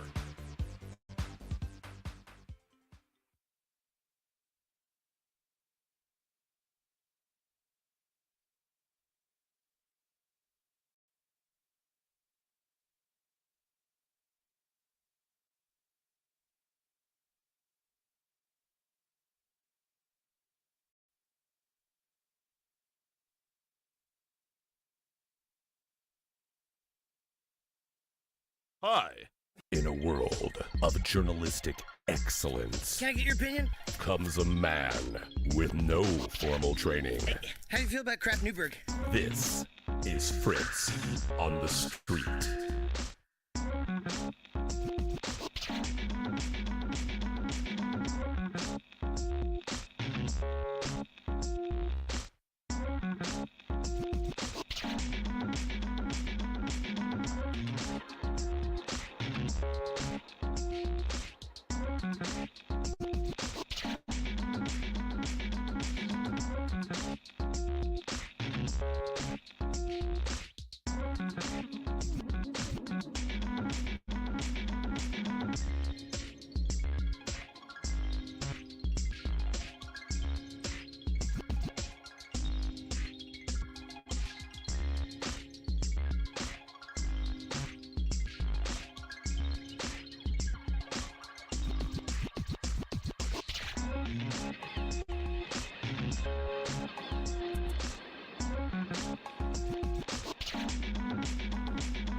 Builder's Blocks! Hey, I'm Shay, owner of Builder's Blocks. We get it. January? New Year's resolutions? No one has time for that. Right now at Builder's Blocks with a Z, Central Florida's most ripped gym, we pay you. We literally will pay you and you won't have to work. It's simple. Join and bring 2 friends. Sound easy? It is. We'll even pay you more if those friends bring friends. Stay swole with the pros. Only at Builder's Blocks. Discounts of pre-approved groups of 5 or more. In this town, used to be you didn't have to lock your doors at night. Nowadays, you can't even leave a magnet on your car. I've seen the devil in a man's eye before. Have you or anyone you know been scarred by magnet theft? Well, I sure wish there was somebody we could trust, you see. Well, then you called the right number. The safe recovery of your magnet gets my ticker thumping. I'm Magnet PI, and I won't sleep until you can. Have you ever been hungry? Boy knows I have. And sometimes you just don't know where to go. That's why I started Steve's House of Food, where you can get all your favorite foods. Located in my house, Steve's House of Food has all your favorite foods like chicken, nacho, beef, bean, beets, bread, pan-seared foie gras with a Merlot reduction served on polenta, and snacks. Steve's House of Food, where your favorite foods are now also my favorite foods as well. Please come to my house. Please. Tonight at 9 on Orlando's Super TV3. She's a nun with a secret past. I must confess, I've never ever taken confession, never. He's a 12-year-old genius who plays by his own rules. Oh, DDoS hack of NORAD? Child's play. First, soccer practice. Together, they are Penguin and the Rookie. It's never gonna work, Rookie. That's what my mom said about birth control. 2 paths, 1 journey, where salvation and puberty collide. Defuse the bomb already, honey. I can still catch happy hour. Chill out, you old bird. I have 15 seconds and 10 are for boobies. Start the habit. Penguin and the Rookie on Orlando's Super TV3. New from the makers of Sicker, the hottest craze in passive messaging technology. Singstagram. You speak it, we sing it. For all the good times. Congrats on graduating. Congratulations on your graduation. And the not so good times. Sorry to hear about your loss. Ooh, your grandma's dead. Sorry for your loss. When you have a song in your heart, but you can't quite get it out. New phone, who dis?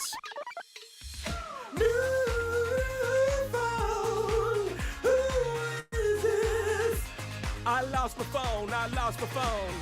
Or total avoidance. Can you just let him know I'm not into him? Stay away from her, she doesn't want to talk to you anymore. Singstagram. Every message can be a song. From the makers of Sicker. Tonight on Orlando's Super TV3. From the producers of Naked and Enlightened, we bring you the social experiment of the century, Pop Swap. Who's got the TV? Who's got the batteries for the remote? That is the remote for the Himalayan salt rock lamp. Salt rock? What the hell is We that? don't have a TV in No here. TV? Yes, we have a TV. I worked 30 years for. We have a Get TV. in tune with, the root chakra. I got my chakras. My doctor prescribes them. Rhonda, you're talking nonsense. Actually, I have an Earth name, and Your that what is name? Rabbit Fox. The what? Watch what happens when millennials meet their new grandpas. I'm so hungry. This sandwich bread tastes like prime rib. Grandpa, what are you doing? Put it down. That's not your food. That's my food. It's gluten-free. Yeah? Do you know what a gluten is? I know what gluten's are. I'm gluten-free. You damn right you're gluten-free, 'cause me and all of my friends, we stopped at gluten. No, you didn't. Sure I did. No, you didn't. Mm-hmm. No, you didn't. Yeah? You did not. The glutens, they were coming out of the woodworks. They were Tommy, and Tommy was from Kansas City. So we called him KC. Right behind me was Tex. He was from Baltimore. So there we were. When Generation Y mingles with Generation What? All right, see you in a week, Pops. Huh? No, not you. How you doing, face? Hey, you get your mangy Boys. mitts off of my granddaughter. You're not my granddaughter. Don't you Your tell mitts me are what to relaxed. do. No. This is damaging me emotionally. Who? The greatest generation in human history faces their greatest challenge. Pop Swap, only on Orlando's Super TV 3.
Ready? Nope. Too late. Ready? Up. You fellow wenches, are you looking for a buccaneer to bed or a first mate to swab your poop deck? Well, no one should have to face scurvy alone. Visit piratesonly.com. Think of the pirate possibilities, such as Clamdigger 69. I'm Clamdigger 69. I have plenty of toys and eccentric things in Davy Jones's locker, if you know what I mean. Again, that's Clamdigger 69. But let's not forget about Make My Roger Jolly. I'm Make My Roger Jolly. Allow me to be the first one to truly discover your booty. I'm Make My Roger Jolly. Pirate 542. Arr, arr, arr. And Cabin Swain too. Hey, don't forget about me. I'm Cabin Swain too. You can come and frolic around my mizzenmast. I'm Cabin Swain too. Find your buried treasure at piratesonly.com, where X marks the spot. The Blackwell Building, Wednesday, 9:15 a.m. Why are you standing so close to the printer? The paper's so warm when it comes out. Oh, thank God. I thought I was the only one. Oh, this place is freezing all the time. I know, right? So I'm not the only one? Ladies, if you have time to be standing around, you certainly have time to be working. Don't you have anything you could be doing right now? Yeah, like maybe have a core temperature of more than 65 degrees. It's so cold. I can't type. I don't know. It seems fine to me. I just get back to work. That's all I want. I can't. Someone needs to take charge around here. Someone needs to light a fire in this bitch. Give me the papers, Alice. Wait, what? Men are always telling women what they can and can't do with their bodies. Now they have a stranglehold on the AC. Hold on. The thermostat is right over there. Literally, I can see it from here. It's 20 feet away. I have no control over that. Oh, right. It's always somebody else, never you, Harold. Smash the windows! You guys realize this is a felony, My right? nipples could cut diamonds, Harold. Diamonds. Like, you're going to jail, or at least there's a hefty fine. Cold as hell, and I'm not gonna take it anymore. Did you know male-controlled thermostats are the #1 leading cause of workplace violence? Don't be Harold. Always keep your thermostat set to 82 degrees. It's the only way to stay safe. Want to open up a drive-through liquor store that doubles as a notary public and dry cleaner? That's all you, my sons and daughters of liberty. Here at Badass Hangry Eagle Brewery, we've been bottling up freedom for over 6 years, and we encourage every American to embrace their God-given freedom with their lips. And just in time for this crucial election year, be sure to look out for our Devil's Advocate series of handcrafted beauties. We'll have you playing both sides of the fence in no time with our party-specific fun facts of corruption printed on every bottle. Our Build-A-Wall VIP beer will infuriate your liberal friends, and our cover-up coffee porter will alienate your conservative ones. Because what's more American than becoming a multimillionaire off a drunken idea for an app that tells you what kind of pizza matches your suit? Drinking a Badass Hangry Eagle? That's what. America. Badass Hangry Eagle Brewery. America AF. Badass Hangry Eagle Brewery!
badass Hangry Eagle Brewery. America AF.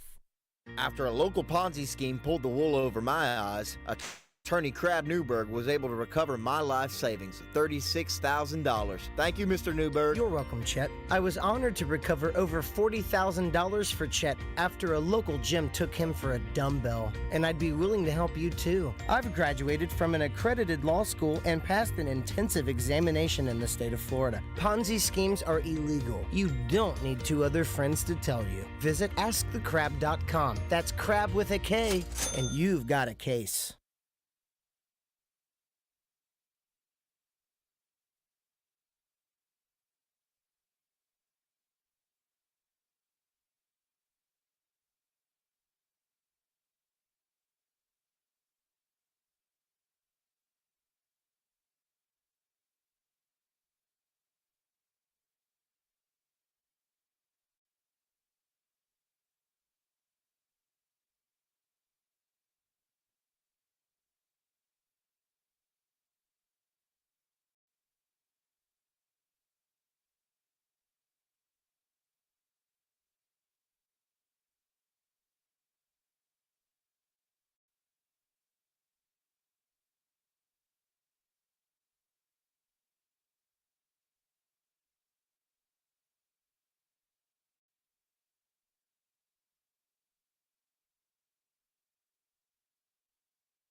Ginkgo Kielbasa, from the people who brought you Energy Brat, comes a taste you'll never forget. Ginkgo Kielbasa. The first time you met the love of your life and the smell of the air. It's a MeTube memory miracle! Ginkgo Kielbasa. Overcoming the rival team, and the first time you won the game. Listen to that crowd. Ginkgo Kielbasa. The first time you couldn't pay rent, and the taste of delicious ramen noodles. Ginkgo Kielbasa, the meat you'll remember. Imagine the opulence of Broadway captured via video.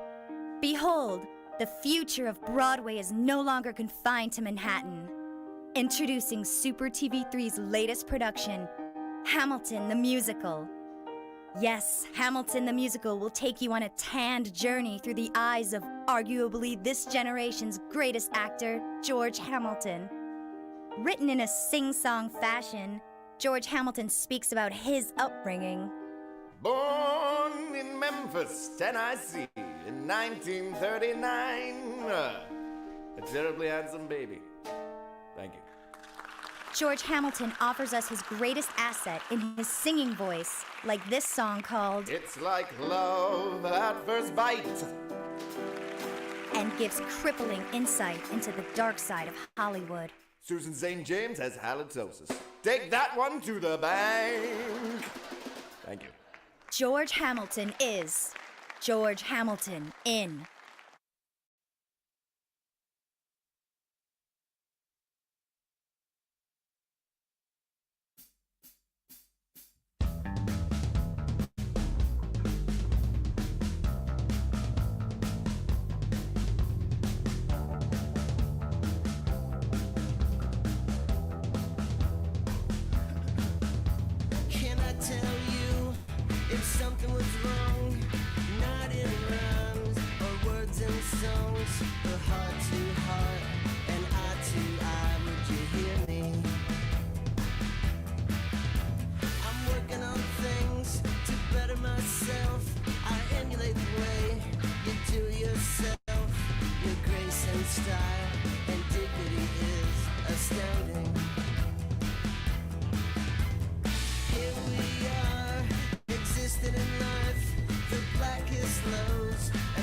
Welcome back to Pop Culture Radio. This is 49 out of 50 by the Real Fritz from the new album, Enough About Me.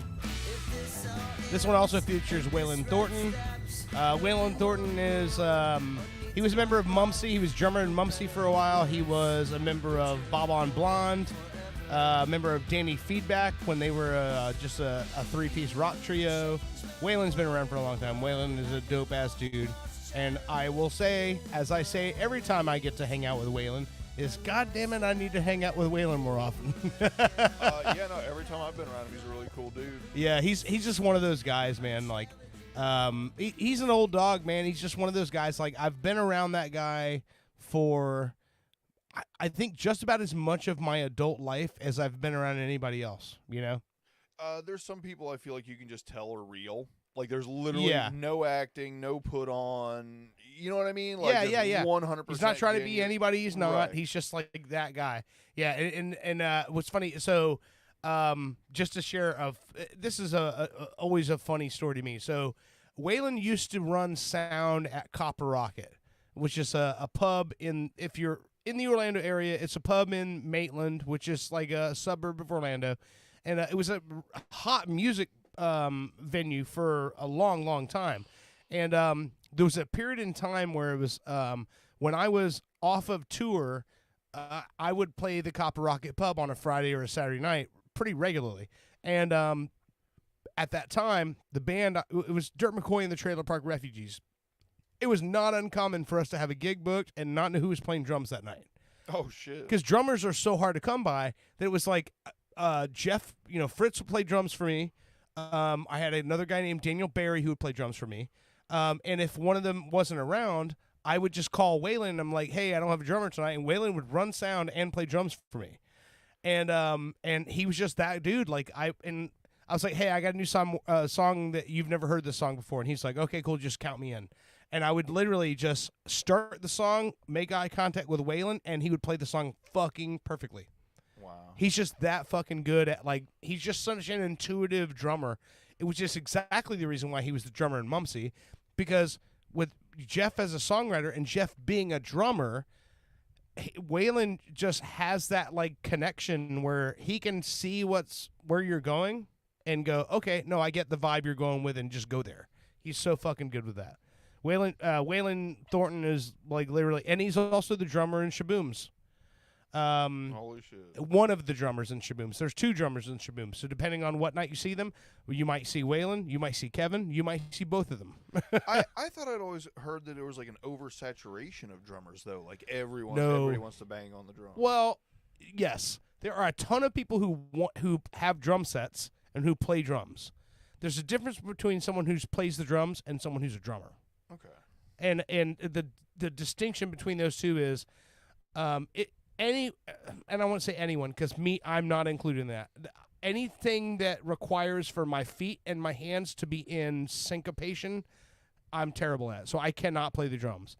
But there's a difference between being able to play the drums and keep a beat and someone who can actively be a drummer, meaning be an equal part in the band where they can follow and fall back and just and drive the show. It's a very unique thing that I think there's not a whole lot of people who in any one town, I would say, unless you're in a big place like maybe LA or New York or Chicago, big places like that. Memphis, I'm sure, Nashville, I'm sure, has a lot of drummers. But it's not one of those things where you don't bump into a whole lot of. You can't swing a dead cat without hitting a guitar player. But when it comes to drummers, it's a lot more difficult. I mean, every time I swing a dead cat, there's no telling what I'll hit. It depends on what kind of mood I'm in. So Owen apparently got a hold of Kanye West.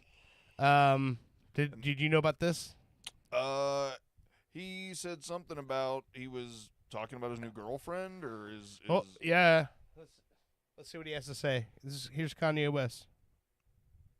Yo, what's up? It's your boy, Kanye West. Let me just say, I feel like me and Hawk Tuah might still have sex.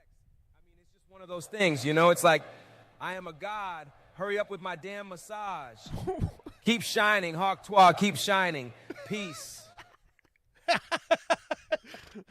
There's another one here, too. Even he knows the Hawk Tuah girl. Here, what is this one here? Again. Yo, what's up? It's your boy Kanye West. Just had to drop a quick message about Hawk Toha. Let me tell you, Hawk Toha ain't got nothing on me. I'm out here breaking boundaries and pushing the limits. Stay tuned, because you never know what I might Hawk Toha next. Keep it real.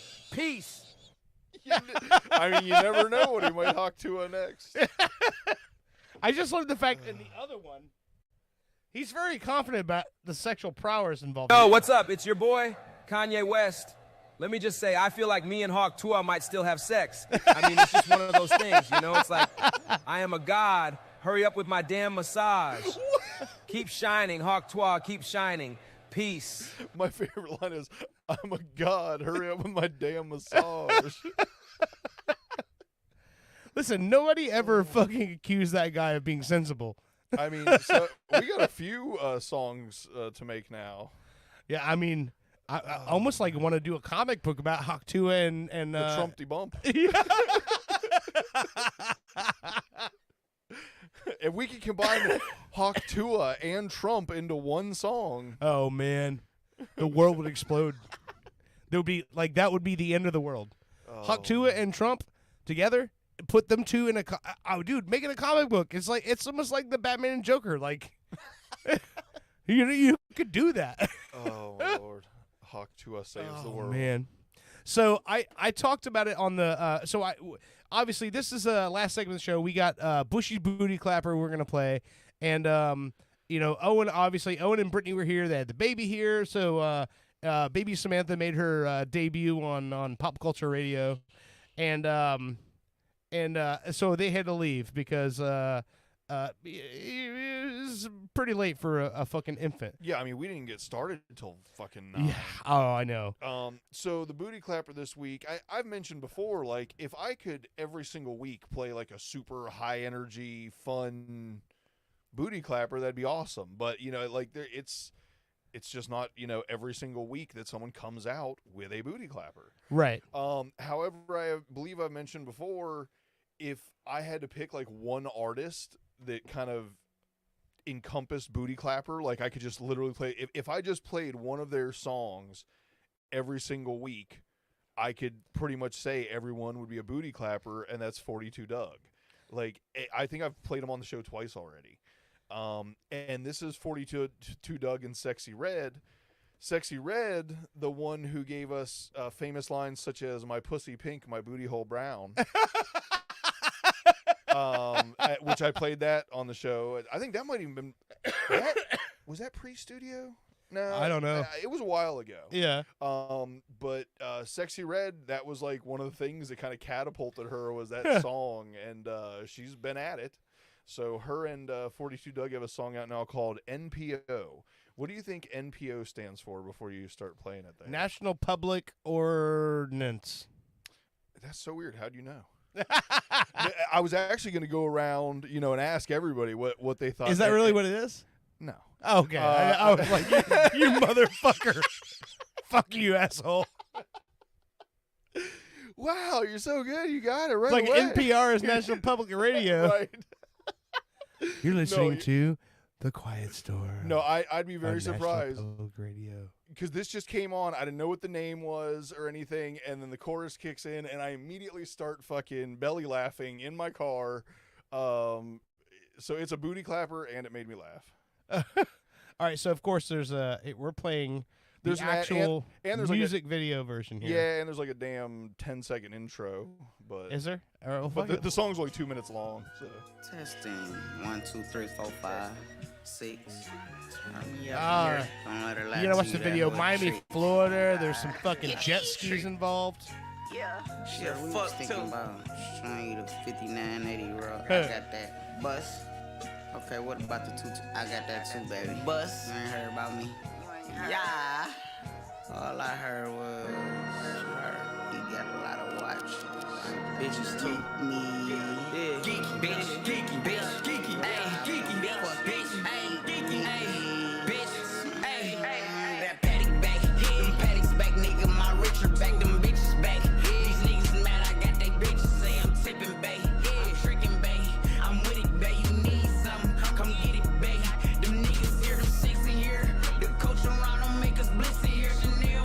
Every song he does has this energy. You know what I mean? Yeah. Like,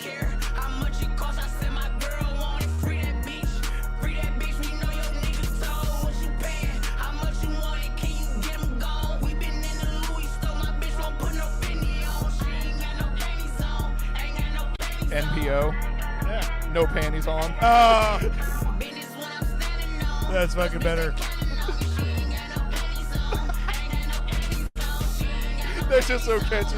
I just love in the video they're showing women dancing. Let that coochie show. Throw that ass back, twerk it in his face slow.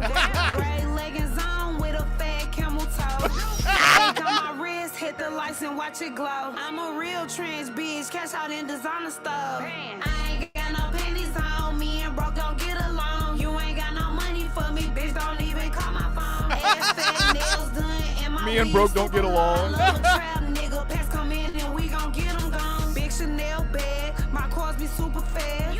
Sexy got that wheel, I'm swerving doing the dash. Don't let this cute shit fool you, I still get on your ass. Me and 42 Doug just left the mall and blew a bag. I ain't got no pennies on, ain't got no pennies on. If that ain't a booty clapper, I don't know what is.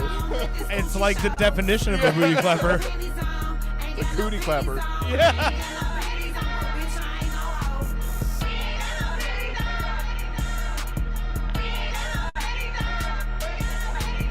That's fucking great. I just want to go to a concert and hear like 10,000 people chanting I ain't got no panties on. I chant it, and I probably did have them on.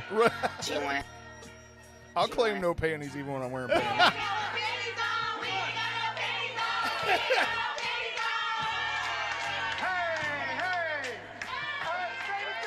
That's a banger, dude. NPO life. Like I said, I just That is you know fucking great. I liked it. I glanced down to see who it was, or what was the name of this. I knew who it was, but what the name of the song was, and I seen NPO, and I'm like, I wonder where that. And as soon as they started chanting "No Panties On," I'm like, oh, I love this song. So, in the keeping with on topic of Camel toe. No, of the booty clapper of the hip hop segment here. Have you seen the interview that Eminem did with Slim Shady? What? Did you hear about this? He interviewed himself? Yes. Have you not What seen is this? The AI thing or something? No. Well, I don't think it's AI. So what, he just recorded himself interviewing himself? Yeah, here's the thing, man. It's really fucking funny to me. But also it's called The Face Off. And you know what Complex is? No. Complex Hip Hop. They're like the Source sort of a website or whatever. So I'm gonna pull this up and let you see this because this is fucking brilliant marketing. So we know we have the Death of Slim Shady album that he's marketing right now. That's what he's promoting. And so he actually sits down with himself and has an interview to talk about why he needs to kill off Slim Shady. And this is fucking, the whole thing is 11 minutes, so we're not going to play all of it. But I just want you to see some of this and see what he's doing right now. Because you're talking about someone who knows what he's doing on marketing. Listen to this. Check this shit out. So this is somewhere in Detroit, in the Detroit multiverse. Guess who's back? What the fuck? Back again. Really? Shady's back. This guy. Tell a friend. You gonna sing the whole song? Guess who's back? Hi, my name is Chicka Slim Shady. We know who you are, bro. Bro, cool story. But you know why I am. Huh? I'm back because you got your nuts tucked so tightly between your legs, fucking Caitlyn Jenner would be jealous. And we ain't going out like that. What the fuck do you even mean? Marshall, this is an intervention. Dre, Jimmy, and Paul told me you wanted to put out some sort of comeback album and send up the fucking bat signal. Well, I'm back. What Would you think it was just some sort of coincidence that I popped through that fucking portal and dropped Houdini and you poof? All of a sudden, magically Eminem's back on top? This motherfucker, man. Yup. I've been sent from the past to save our career. To save my career. My 25-year career, where I sold like 1 billion albums.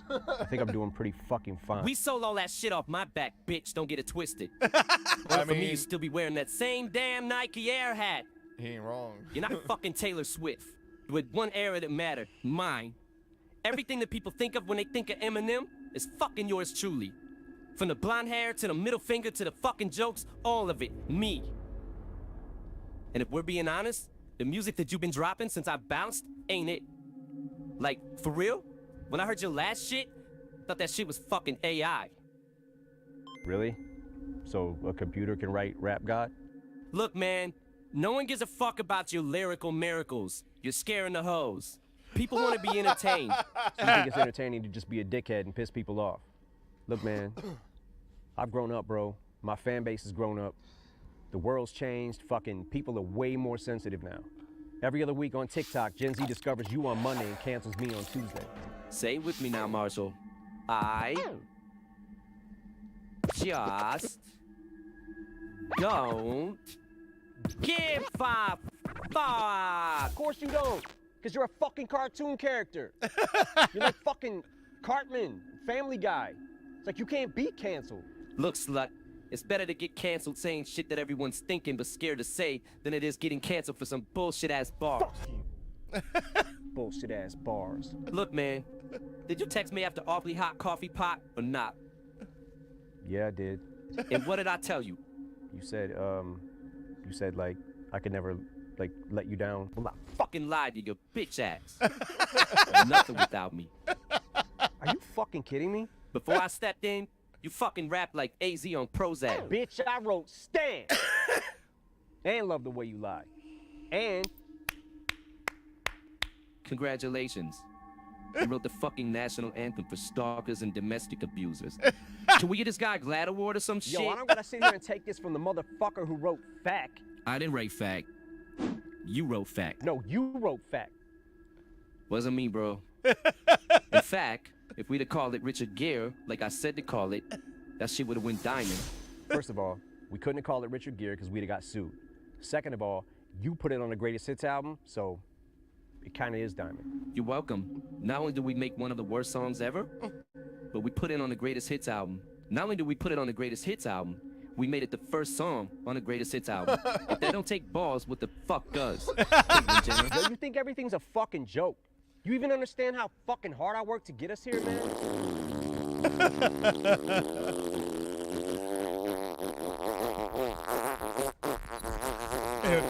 Serious question. Not gonna play this whole thing, but this is fucking brilliant, right? It's good. I like it. pronoun And it's joke. funny because it's definitely like, Bro, you you're know, so fucking cringe, man. showing that he Cringe? is kind of aware of What the what's going fuck is on. cringe? Don't fucking say that shit to me. Man, shut the fuck up. Yo, I got a question. If you're the fucking new me, why you so fucking old? First of all, I'm not that fucking old. Second of all, I grew a fucking beard. Third of all, eat a fucking fat dick. Oh, really? What are you gonna do, pussy? Fucking freestyle me to death? Fucking battle rap me? Yeah, that'd be a change of pace, right?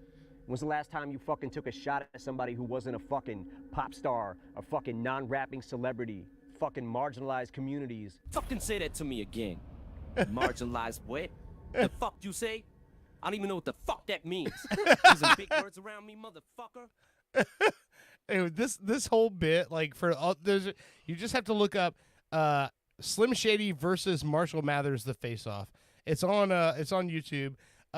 It's one of those things where, like, when I saw it pop up, and I'm like, oh, this is fucking genius, because the whole Death of Slim Shady album and the album cycle that he's on right now is about him, killing that character off. So the whole idea of seeing, and when you see the video, like you've seen it, for those of you who are listening, it looks like the 1999 2000s Eminem sitting in one chair, and then the current day Eminem sitting in another chair, and arguing with each other. I will say it's a little white flag. Yeah. to me. Yeah. I as much as I agree with it, it's good marketing. It's probably a good idea. It will help his numbers and probably not getting canceled as often. You know what I mean? Just Mhm. because he's like, okay, I've kind of No, I see that rested, part, I'm yeah. trying I to see that. grow. And it's good that he's growing. Yeah. However, it would almost be like Gigi Allen decided, I'm not gonna do my shtick anymore. Yeah, you know what I exactly. mean? Yeah, Like, I know what you mean. it's- Yeah.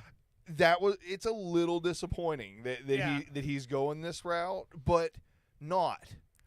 You know what I mean? Yeah, it's yeah. weird because like I always want to grow and become a better person. Yeah. But maybe I lived a little vicariously. You know what I mean? Sure. Like, well, I would never be that big of a dick, but this guy said it, so at least he can say it. I don't know. Well, here's the thing that to me that was interesting about it. So I don't necessarily think this means he's going to stop being the guy that he's been. I think it means that he's going to stop taking the low hanging fruit, because that's a lot of the stuff he did, like, back in the day. He took a shot at a lot of celebrities. But I mean, in Houdini, he talks about Sherry Papini. So I don't know. Maybe this album is like where he's getting it all out. But He'll pick people that are hated, right, as opposed to people that are loved. Yeah. You know what I mean? Okay. It's like, well, I'll just go with the people that people aren't gonna get mad at me for talking shit about. Because I mean, I think lyrically, there's nobody that like argues that like he's not talented lyrically. But also, I've heard, I had a conversation with Soul Brother Kevin today, and he was saying, he's like, the reason why Eminem is not in his top 5 of MCs, because people used to always, come at him about that. And he's like, it's not that I don't think he's talented. It's not that I don't like what he does. He goes, but I think that because of his style and his delivery, it always felt very mechanical to me. And I prefer people who had soul in their voice. So I'm like, okay, well that's fine, because everyone has their own opinions. They're able to have their own, what they like. Well, I mean, let's be real. His music was more tailored to white people. Sure, So, exactly. I mean, Right. Yeah, and I mean, and also like when you hear an MC like Tupac, and then you listen to Eminem is way more technically sound than Tupac ever was. But Tupac had that fucking soul in his voice, where he had his voice was the product, not necessarily the rhyme. You know what I mean? Right. And so I think, and just along with the lines where I totally understand him, not putting Eminem in his top 5. Like Yeah. I that's not even like slightly surprising to me. Yeah, know what I mean? yeah. Even if he would be in my top 5, I would expect there are people that everybody vibes to music differently and likes different music. Yeah. But the Tupac thing is weird for me. Like, I love Biggie, and I think I've made this statement before, maybe not. I think Tupac's best songs, like 2 or 3 best songs, are better than Biggie's 2 or 3 best songs. But overall, the whole body of work and just the vibe and the style, I infinitely prefer Biggie. Yeah, okay. And I'm not even like an East Coast, West Coast. You know what I mean? Like I've never been tied up on that either. I just kind of like who I like. And But that's yeah, no, my thing too. Is like I like it, And here's the thing: is funny, as I've never been someone who claims to be like a rap expert or a hip hop head or any of that stuff. I just like music and I like what I like. And the guy that I've always thought, like when I hear somebody start into a verse and I go, oh, I'm gonna like this. My guy has always been Be Real.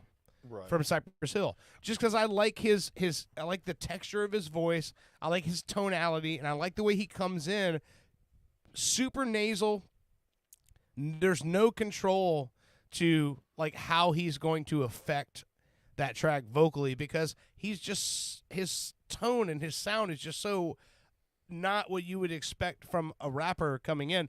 But I just love he always enters a verse in a way that was like the first line is always something that catches your attention. You go, oh, this is going to be good.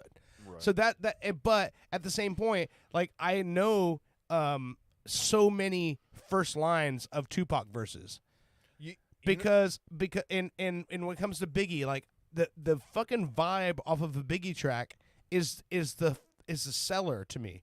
Like the way the whole feel of the song is what catches me and goes, oh, this shit is gonna be good. I so would there's so many different like textures to music and to hip hop that it just depends on what you put the highest value on. You know, I would definitely say that Biggie, for me, a lot to do with it.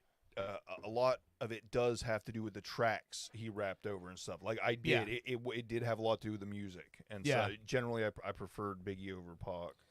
Yeah, and I mean I could totally, because I mean, dude, it was all a dream.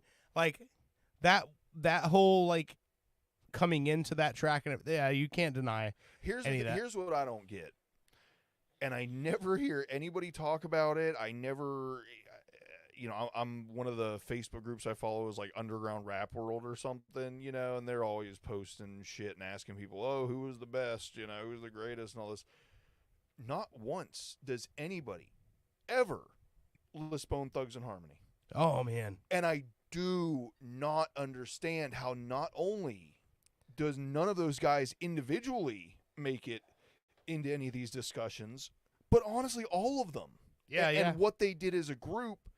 And the musicality and, for lack of a better word, harmony of what they did, that has not been done before or after that I'm aware of. At least not on that level. Maybe people had a song, here and there, but most likely it came after Bone Thugs and Harmony, and they were trying to replicate. Yeah, they definitely set a bar for that, because you didn't really hear any rap ensembles that were doing harmony like that. But, dude, Lazy and Crazy are two of my favorite lyricists of all time. Oh, yeah. I mean, then I would say Busy would probably be higher on my list if I understood more than half of what he said.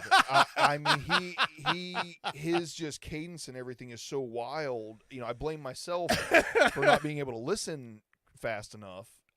That's fucking funny. But his, he was always...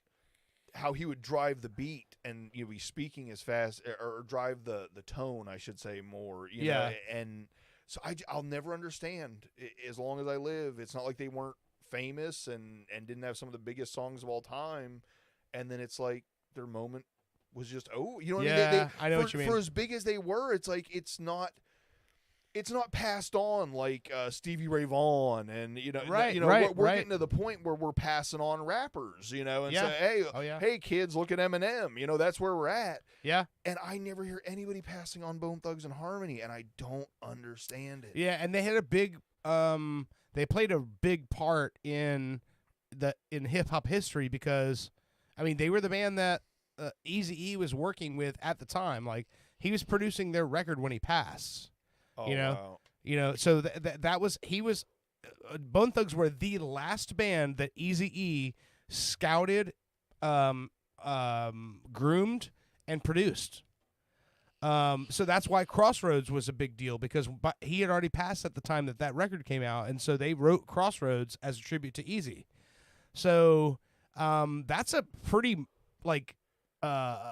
specific point in rap history where I'm like, that was Eazy-E's band that he was.